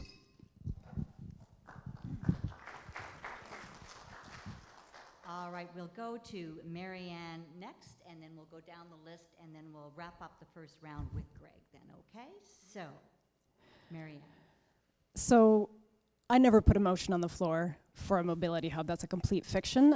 But if you were actually in, I think I have the floor right now. Thank you. I do have the mic. But if you were actually attending City Hall and as a private citizen for the last 2 years, you would have known that. But you weren't there, and you weren't with us when we were fighting, the citizens were fighting for a better official plan for the whole city and downtown. You were not with us. That's your track record. Regarding flooding, we need to do a lot more. I've been out knocking on doors to residents in Ward 5 who say that the measures are simply not good enough. We need green infrastructure, which includes swales. We need to stop overdeveloping. It starts with that. Hard surface causes flooding because the runoff goes into our sewer system. We need more trees and green space, and I brought a motion during the official plan to set targets. We never set targets for tree canopy or park space. All right, Mike? Thank you. To the question, I was also and my wife, we were flood victims of sewage in our basement up to about our knees, which we had to get removed. And the region was good to us, I'll be frank with you. We put in a backflow valve and so on, and they did have a number of good programs. I think what the answer is to that question is this: we need to make sure we focus on basic infrastructure spending as a community, both at the region and at the local level, to make sure that the basic services, sewer, water, wastewater, all are working in an appropriate manner. I think that the flood brought to light that we need to be more concentrating on those particular issues, because those are the real quality of life pieces that make Burlington a great place to live. All right, and then we'll go back up to Greg. Pass the old mic over. There we go. Thank you. So the question is basically, what are you going to do about pollution and carbon emissions on a global level? Because that's what the idea is, that's where the flooding is coming from. If all that is true, then you don't have and you keep dumping more and more water in these areas because of climate change, then at some point you get in a problem, because you are covering ground with the city. It's not a natural area anymore from trees and openness. So one problem that I have with the current direction is, although there's a theory out there that if we start putting people in 400 square foot apartments, we'll get more sustainability, it strikes me that the increased population is, I live in Aldershot, right? And you can just see the cars stacked up. Like there was a couple unusual events, I grant you that, but still, there's hundreds of thousands of cars just sitting there idling for hours. So that obviously does nothing for climate change. And I think we have to be very careful that we don't think we're doing something good, but it's actually negative in the end. Thank you, candidates. Next question, please. And this time, Marianne, you can start us off. We're just going to change up the order a little bit. Go ahead, sir. With all the high-rises and condos that are proposed to be developed, what is your take on rooming houses and Airbnbs that are not going to be residents of Burlington? They're going to be more of an investment and open for human trafficking. Thank you very much for that question. I actually was knocking on doors a couple of weeks ago, and there was a huge house in a part of Burlington that had been rented out to a wedding party for Airbnb. So it is here, it is in our community, and we don't have the regulations yet. So one of the things I'm very committed to early in the term is to make sure that we get ahead of this. We're already behind. We need to set regulations on Airbnb. You're also talking about short-term or investors buying units in Burlington, and there's a fiction that it's all for the growth and the immigration and the new population. It's a lot of investors that are buying units and they're leaving them vacant, or they're renting them on short-term basis or longer, and that doesn't build a community. So we need to make sure that we have a national strategy to deal with certainly foreign investment in our community. Other cities are seeing this. Canada's real estate market is very safe for investors, but that does not build a community. Thank you for the question. You should know that I'm also a realtor, and so I do have clients who are investors. And what I think has caught up to the marketplace, and particularly in the condo market, is that the condo boards have put in regulations and requirements and restrictions on Airbnb. And my expectation is that restriction will continue to grow with new developments as that happens. It's an interesting concept, though, what you do to someone's private property rights in a detached home in the community. I actually, be frank with you, I have not thought about it as something that the city would need to deal with. I'm also got to be upfront about it. I have been an Airbnb customer, renting homes where, for example, my one daughter lives in Denver, and we've rented a home in Denver for a group of us to go visit my granddaughter for her birthday. So it's an interesting concept. I never thought about it at this point as what the city could do for individual detached homes. All right, and let's move all the way down then to Greg and then Rick. So I think we can monitor what percentage we're talking about is really Airbnb, and so long as the percentage is low, I think it's probably fine. It's probably harmless. The housing struggle, and I said this earlier in the day when we were in another panel, is that the population growth in this area is trying to be about 150,000 people a year, because the top line immigration is 300 and they go different places. But a lot of people are trying to come to this area. And they're either going to be deflected by price, and if they're either going to be deflected by price to other areas like Caledonia, Brantford, or they're going to want to settle here for the same reasons we did, right? And the only way to get those people enough houses with a lot of investment, that's just the reality of it. Like, somebody has to build these houses, and there's only so much money around. So even though someone is building these things and creating short-term rental property, they're still creating, a place for people to go. And as long as we can keep an eye on the percentage, it's not too high, I think it's fine. Thanks for the question. So I think we really need to understand the issue. I mean, how impactful is the Airbnb issue in Burlington? Somebody told me last week, a hotelier told me that there are about 100 places on Airbnb in Burlington. So we need to really understand the impact of that. But there are short-term rentals that take place for executive housing of 30 days, 60 days. I don't see an issue with that. But if people are buying properties or buying condominiums specifically to rent them out through Airbnb, I think we have an issue there that we need to address. But we need to quantify it first and determine who's impacted, and then determine what action needs to be taken. All right, thank you, candidates. Our next question.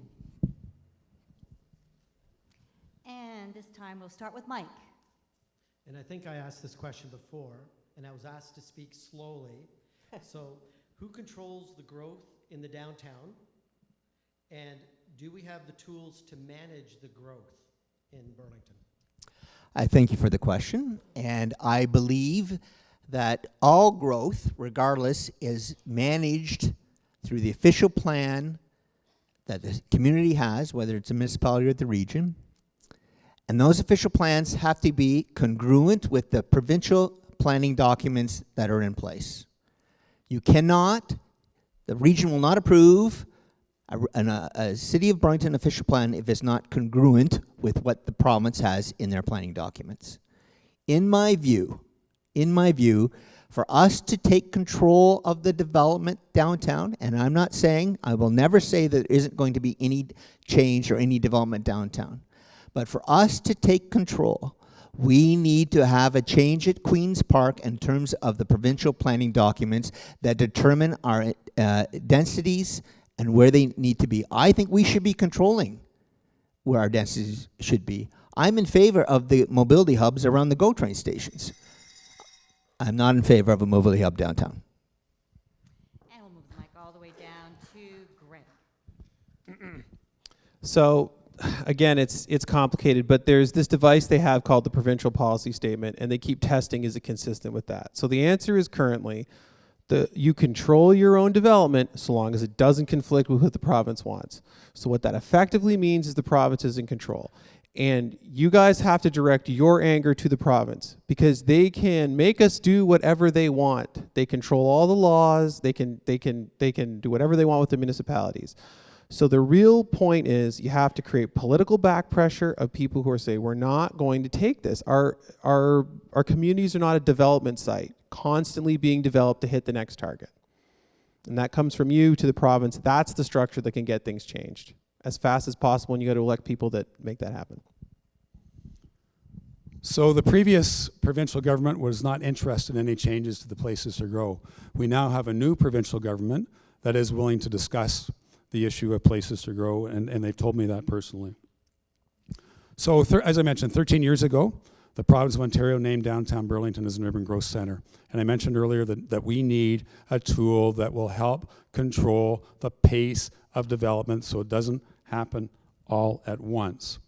Another tool that we need to do in the city of Burlington is create a real estate corporation for the purpose of buying properties and facilitating development that we want. We bought earlier this year, City Council approved the purchase of Sims Square in downtown Burlington, which is a 6-story office building where coffee culture is. We bought that. We control the site. We need to buy other sites like that so we can make sure that we can facilitate the development that we want, because that's the only way that we can guarantee protection of certain sites.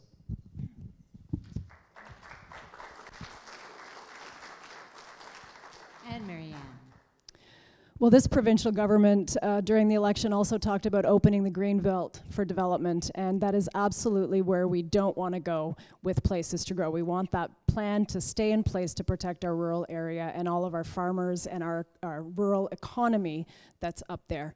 We have the tools already to control our growth. What is happening is this council saying, approving growth well beyond plans. This is the official plan that this council approved, despite the fact, and there's 26 high-rises on there, by the way, that's just downtown. That's just downtown along Brant Street. That's the new plan that this council approved. And they didn't need to, because our staff have consistently, after application after application, saying that we are meeting our growth targets well ahead of schedule. We cannot blame that on the province. You are asking for accountability and transparency from your local elected officials when the targets are being met. You can't blame the province for going well beyond what's in there.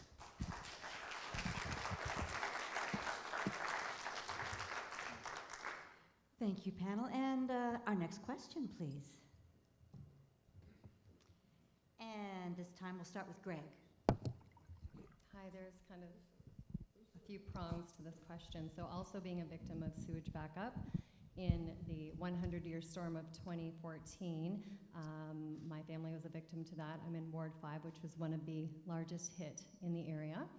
And that was the straw that broke the camel's back, because many people in that area, that was their second and their third sewage backup. And it's my understanding that across the city there are still more sewage backups.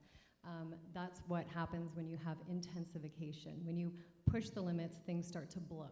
So I'm not a fan of the term intensification.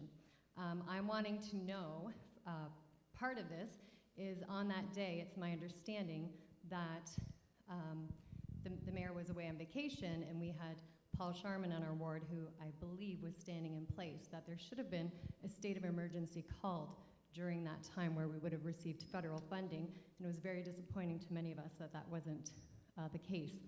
Also, where Skyway area is, or Lakeside Plaza, we have, I'm just aghast at the development that's going on there, as well as 2 high-rise apartment or condo buildings in the Fortino's parking lot where my son works, and I'm always nervous for him to walk into Fortino's to go to work because it's so dangerous already, with 20 parking spots, I believe, allotted. And your question? That's in the garden center. So how are you going to hold developers accountable in the way of putting holding tanks underneath, in the way of emergency, if they have to dump it somewhere quickly, like New York City does, because they don't believe sewage should be in people's homes because it's dangerous?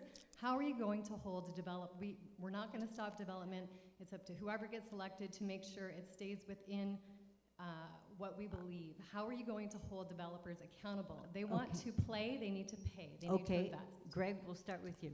So I think actually a couple new buildings do have storage tanks. I'm kind of leery of that idea, because what happens is, you can see, is that everything seems fine, and then there's an event, right? And then everything seems fine, and there's an event. And as you keep pushing the population up, the events become ever more frequent, but it's slowly, boiling the frog, right? You have backups, you have 3-hour traffic jams once a year, then you have them twice a year, and you have 5 times a year, and it keeps going up and up like that. It's the same thing with the flooding, right? We don't have the sort of mental capacity to sort of go, oh, now this flood is happening every 20 years, right? Like, at some point it will reflood again, right? You're just playing with the percentages of how much water you can move, how quickly, and how big the flood goes. But sooner or later, enough water will be dumped to recreate flooding. That is guaranteed. We're just talking about the time ranges, right? And as you overburden the infrastructure, you're just flooding more people's homes or more severely. So we need to make sure that new development is low impact development, and make sure we have green roofs where appropriate, and make sure we have green space and less asphalt. That's a significant reason. We have new sustainable guidelines for the city of Burlington that guides new development. And with regard to stormwater being contained underground, that's been happening now on many developments for the last number of years. And that happens on a regular basis. But there are techniques we can use. With regard to the emergency funding, I was on my way home from vacation 4 years ago. We got a call about 7 o'clock to say our house was flooded. And we called to find out many more homes were flooded, and we rushed right home as fast as we could. And I was on the phone with Councillor Sharman that night as to how we should deal with it. And the decision was made that there were no lives at risk, and that's why the decision was made not to call an emergency that night, if that's helpful to the history from 4 years ago. Just a quick note, we've got 2 more questions, I believe, after this. Three. 3? All right. 3 will go. Okay? Sorry. All right, Marianne, go ahead. Thank you. Well, I agree with the speaker that the proposal at Fortino's is overdevelopment, that the proposal at Skyway Plaza, which is 7 towers up to 18 stories, is overdevelopment in that location. So we have to stop overdevelopment. I mean, that's the source of many of the challenges that we face. I have a lot of ideas for how we can fix that in the next term of council, some of which I tried to bring forward. But please pick up a brochure on your way out because there's a lot more there and online. With respect to stormwater management, severe weather is happening more and more frequently. The 100-year storm doesn't exist. It's the 2-year storm, or in your case, it's the every 6 months you got flooded. We need to contain water at source, but we need to do it with green infrastructure. We are doing it with holding tanks, but what about more trees? What about more green space on site? This council is allowing lot line to lot line development, not just downtown, but all over the city to maximize developer profits, and that is not our role. They're good at that. They can take care of that. Our role is to look out for you.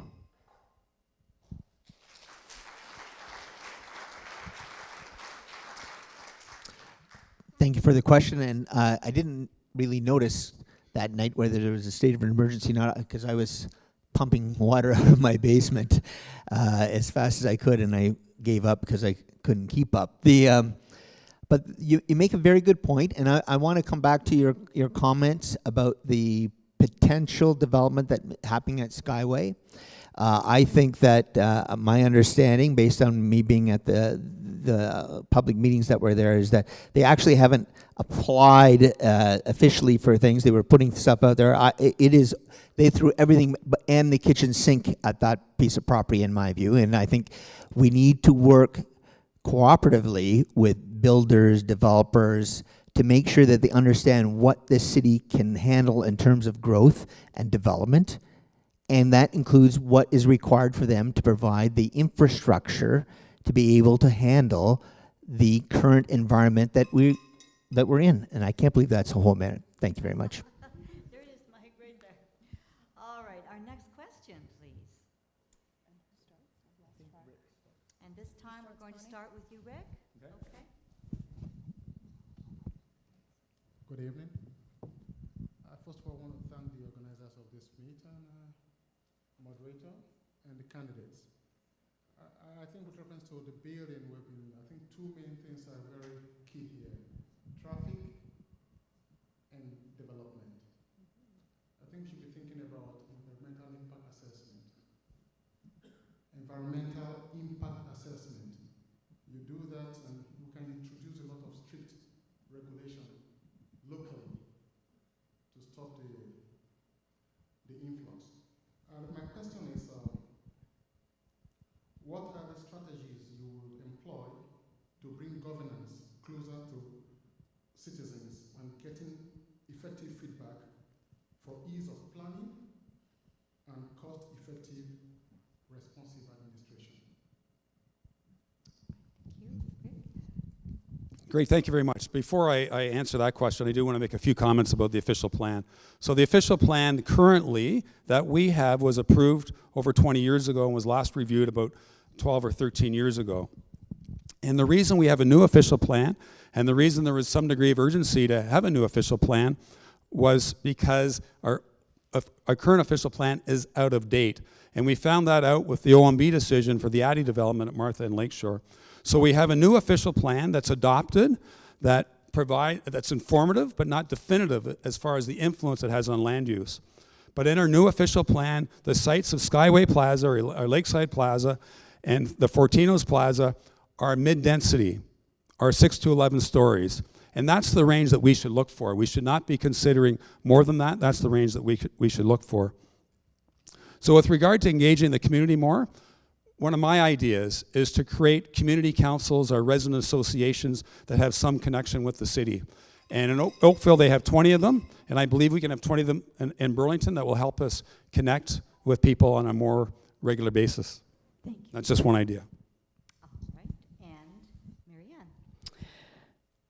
Thank you. Just to pick up on that last comment, our official plan was updated in 2008 and includes all of the intensification targets. So we're completely current with that. The Addy decision we lost because the downtown was a mobility hub. That's right in the decision. You can read it on my website. I brought a motion to remove the mobility hub from downtown, and the current mayor and council voted against that. So strategies to bring citizens closer to government. I do a monthly newsletter. If you see somebody in a t-shirt today with a clipboard and you want to sign up, there's my folks, please do. It lets you know everything that's happening in the city, lets you know my take, lets you know about decisions before they're made. It's one of the reasons I ran is in the very first place in 2010 was to bring you decisions when you still had a chance to affect them. But most importantly, we need to listen to citizens when you come forward and give us your input. It's no good for us to ask for feedback and then ignore it, and that's exactly what happened with the current official plan and on development application after development application in Burlington, where citizens have said, this is not my Burlington, this is not my plan.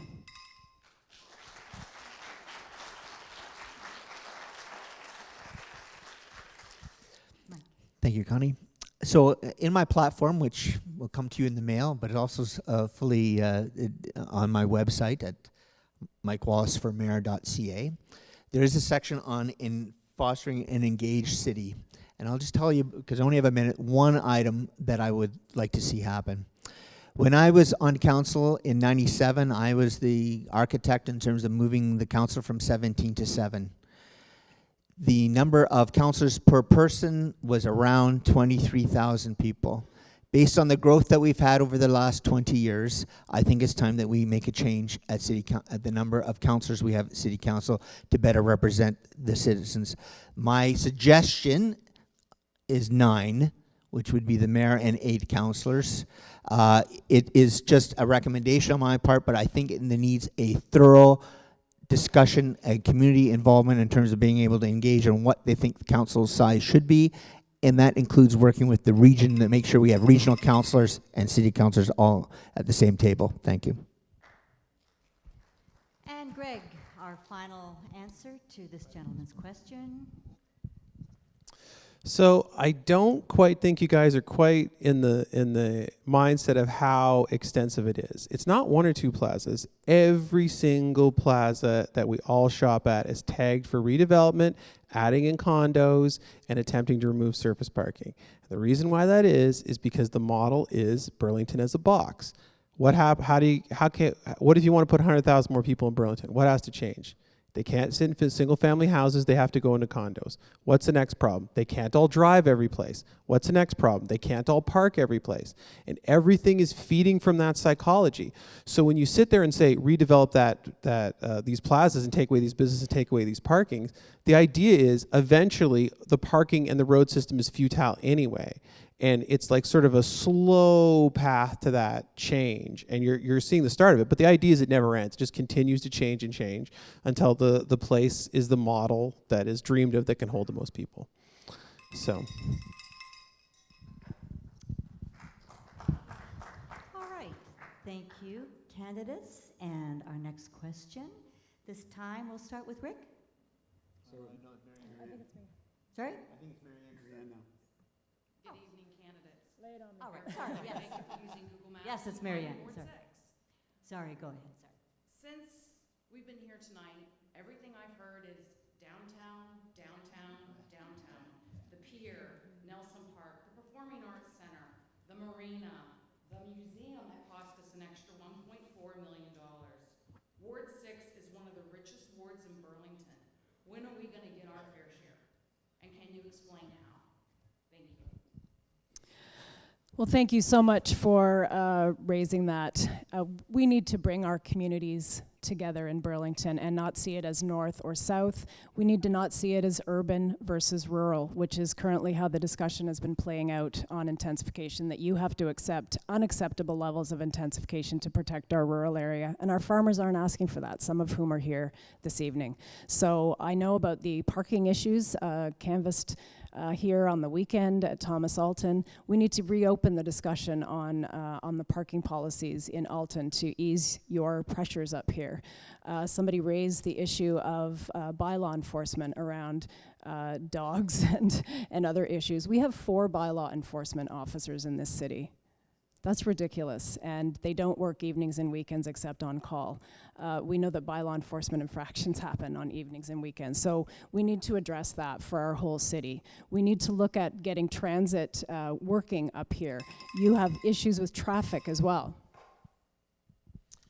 Thank you very much for that question. You're absolutely right. A lot of the discussion at the door here tonight has been about downtown. And even when I was on council in the 90s, there was a real dichotomy between the north and the south. The QEW is a real barrier that we need to overcome.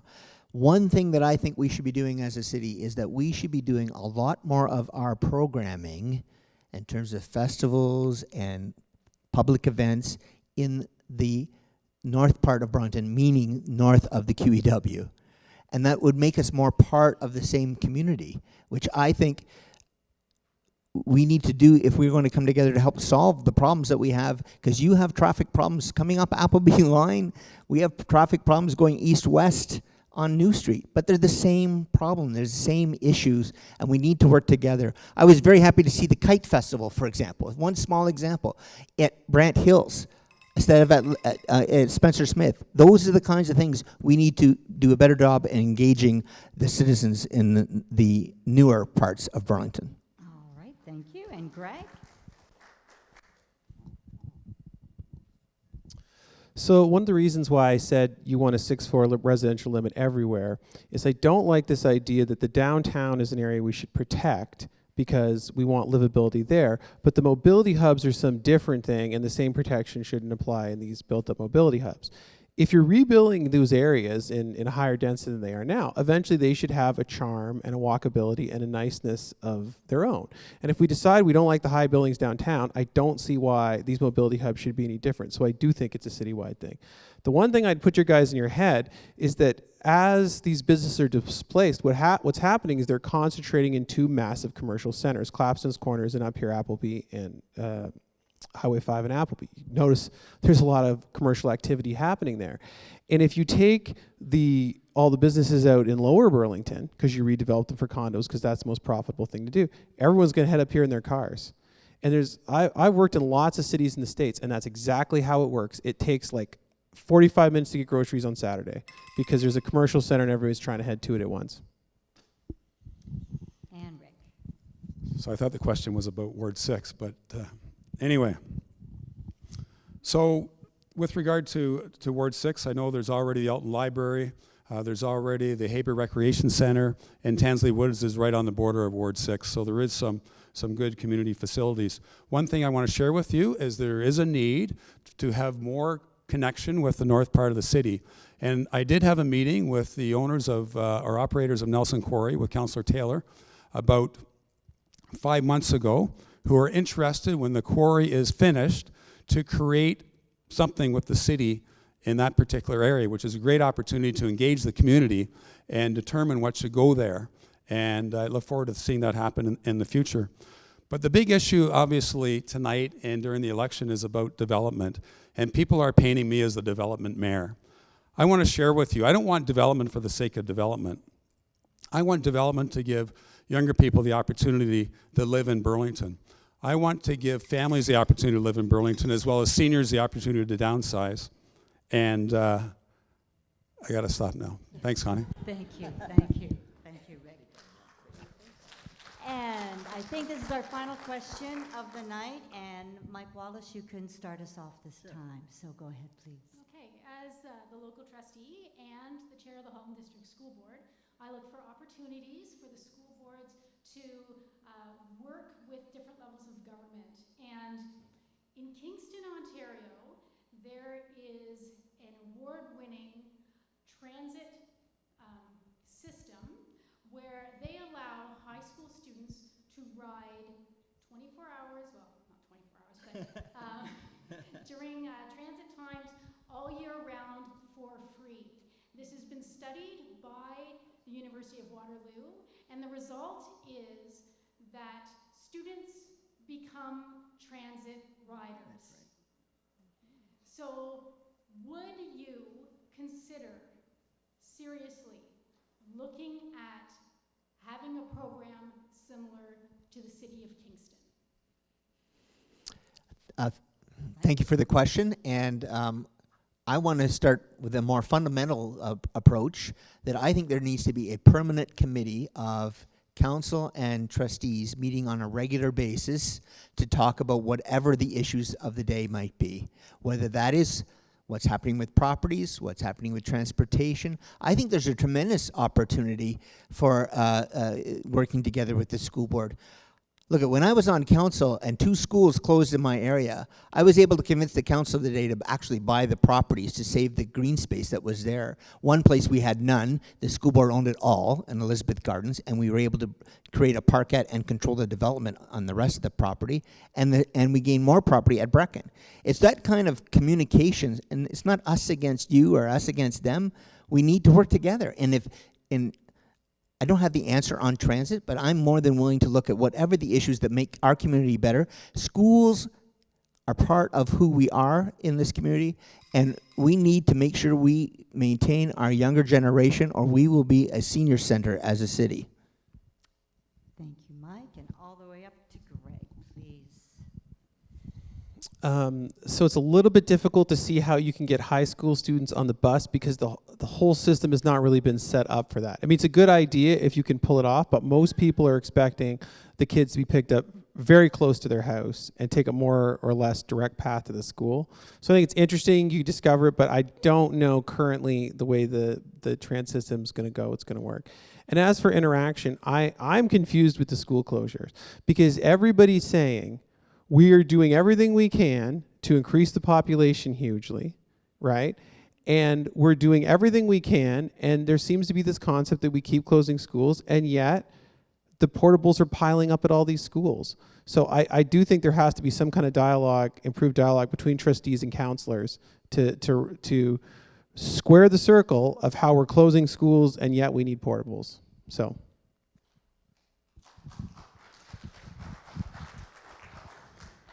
It's interesting referring to all this growth, and Burlington has one of the lowest growth rates in the greater Toronto-Hamilton area. Last year, or for the last 5 years, Oakville had 1,500 new housing unit completions, and Burlington has only averaged 500 for the last 5 years. But in any event, we started that process. We had a meeting earlier, not too long ago, Andrea, with council and Burlington trustees, and we established a connection to discuss the transportation issue. So we need to keep that dialogue going and look at that Kingston idea. I'm intrigued by that. If it makes sense, I think we should consider that strongly. And we should work together more. We should plan our facilities more together. And if you're going to be considering closing schools, we need to be involved in that discussion early on and not late in the day. We can't work well together unless we meet on a regular basis, and I support that wholeheartedly.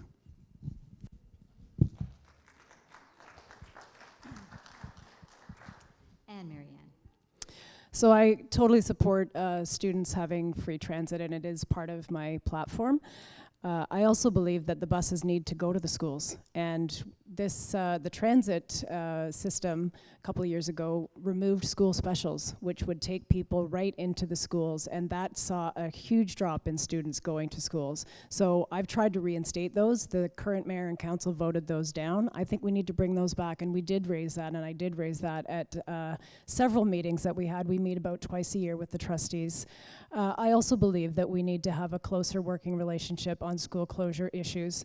I was one of the first and only council members to get involved early in this discussion. The current mayor sat out all of the meetings, and that that wasn't right. You know, the citizens expect our council to be working together on this. We had an opportunity. The terms of reference would have allowed us as a council to take a position on what we wanted to achieve. And now that 2 schools are closing, Pearson and Bateman, we need to look at keeping those resources in community hands. So I support buying those. We've had a request for one more question. Candidates, are you all right to spend 5 more minutes? We have a nice quick question. It's a really quick question, because we can't let you leave without answering the cannabis question. I'd like to put a twist on it, though. The councillor candidates went straight to the reefer madness of people smoking and toking. $4 billion is being invested into cannabis in this country. 90% of their business case is pharmaceutical. CBD cream is outstripping Voltaren in sales for seniors and arthritis. Clean tech jobs are rolling up in the hundreds of thousands for Canada. And I'd like to think our mayor is going to actually invite that in to serve us and go for those jobs. So what's your position on cannabis? All right, let's begin with Greg then. So when you heard the word 6 people answer this question, it may people may be concerned, but I think currently cannabis is being consumed in Burlington. Like they pretended that the legal system didn't exist at all, and if you just said, "Hey, we're not going to put a place down," you know, cannabis use would just drop off. So it is happening now, and this is my take on the whole thing. The liberal government ran on we're going to do this. Okay, and I think that there has to be a mandate in that. The democracy doesn't work if the mandates don't work. So they said they're going to do it, so we have to play into it. Okay, because people decided they wanted this. So if you can't figure out why a location is causing harm to the community, we should cite it. We should cite a smoking lounge, because if you don't cite these places, it's going to be on the streets, and that's what's going to turn it into a nuisance if you play against it. And you know, if you're going to have a place that sells that, then all of these other products can obviously be sold there too. So the previous government was going to have like an LCBO, but a cannabis control board. And we were going to get a store right across from Costco, actually, was the location. And we were going to get a second store because Oakville and Milton didn't want one. We were going to get a second store up in this particular neck of the woods. But then, of course, the new government comes along and they want to use the private sector to distribute cannabis. So where it sits right now is on October the 17th, you can start buying recreational cannabis online through mail order. And coming April 1st, municipalities that want to can start offering cannabis through retail stores. But the province has given municipalities the one-time option to opt out right now and to consider opting in the future. If you opt in now to retail, you can't opt out. If you opt out now, you can study what other municipalities do, and then you can opt in the future. And that's my position. It appears that Richmond Hill and Markham and Oakville are going to opt out, and I believe we should opt out and see what happens in other municipalities that allow the retail stores before we make decisions about what we're going to do in Burlington. All right, Marianne. I think an opt-out is taking the easy way out. And I think a lot of people in this community rely on cannabis for medicinal reasons. You quoted the statistic. I know seniors whose doors that I've knocked on who have gotten off of opioids, which are highly addictive and very dangerous, using cannabinoid oil and using marijuana and cannabis. And we need to allow those folks to buy this legal product, medically necessary product for some of our people here in Burlington, and not have to go to a neighboring community because we were too afraid to take a step and lead the way. We can lead the way in licensing, in regulations, making sure that it's located where it should be. I have a lot of ideas. This is online right now, the answers to all of the candidates' answers on cannabis, if you go to inside Halton. But the issue of secondhand smoke we have to address with stronger bylaw enforcement. It's a separate issue than where people get their product. So the Liberal government's cannabis, recreational cannabis, helped me lose my job. So I was never in favor of recreational cannabis to begin with. However, I do agree with some of the comments of my fellow candidates that, look, it's coming to town. Any community says they're going to opt out and stay out, I think it's just playing politics with the issue. We need to, if we need some time to do some consultation with the public, which I think is appropriate, we could opt out for a very short time. I know one candidate said something like 5 years. There's no way we're going to be opting out for 5 years. We need to set the regulations in place, the zoning correctly. We do zone other businesses to very specific spots in this community. We have in the past, we can do it again. But the fact is that we need, as a council, based on what has happened at the province, to make some decisions. I think it will be coming to town. I think we need to take control of where it goes. Thank you, candidates. Thank you, everyone, for your questions. I just want to thank everyone, Reverend Ray, for being so civil and respectful and such great questions. We covered everything from wonderful. Intensification to dog poo to cannabis. So I think we covered the works. And over to Reverend Ray. Thank you so much. You know, it's one of the advantages of holding an event like this in a church. Everyone plays nicely with each other. So thank you so much for a very informative evening. Thank you for sticking around for a long evening. And a very special thank you to all of you who have allowed your name to stand for candidacy. We know that that's not an easy task. And so can we just have a round of applause for all the candidates? Thank you so much. Good night and God bless.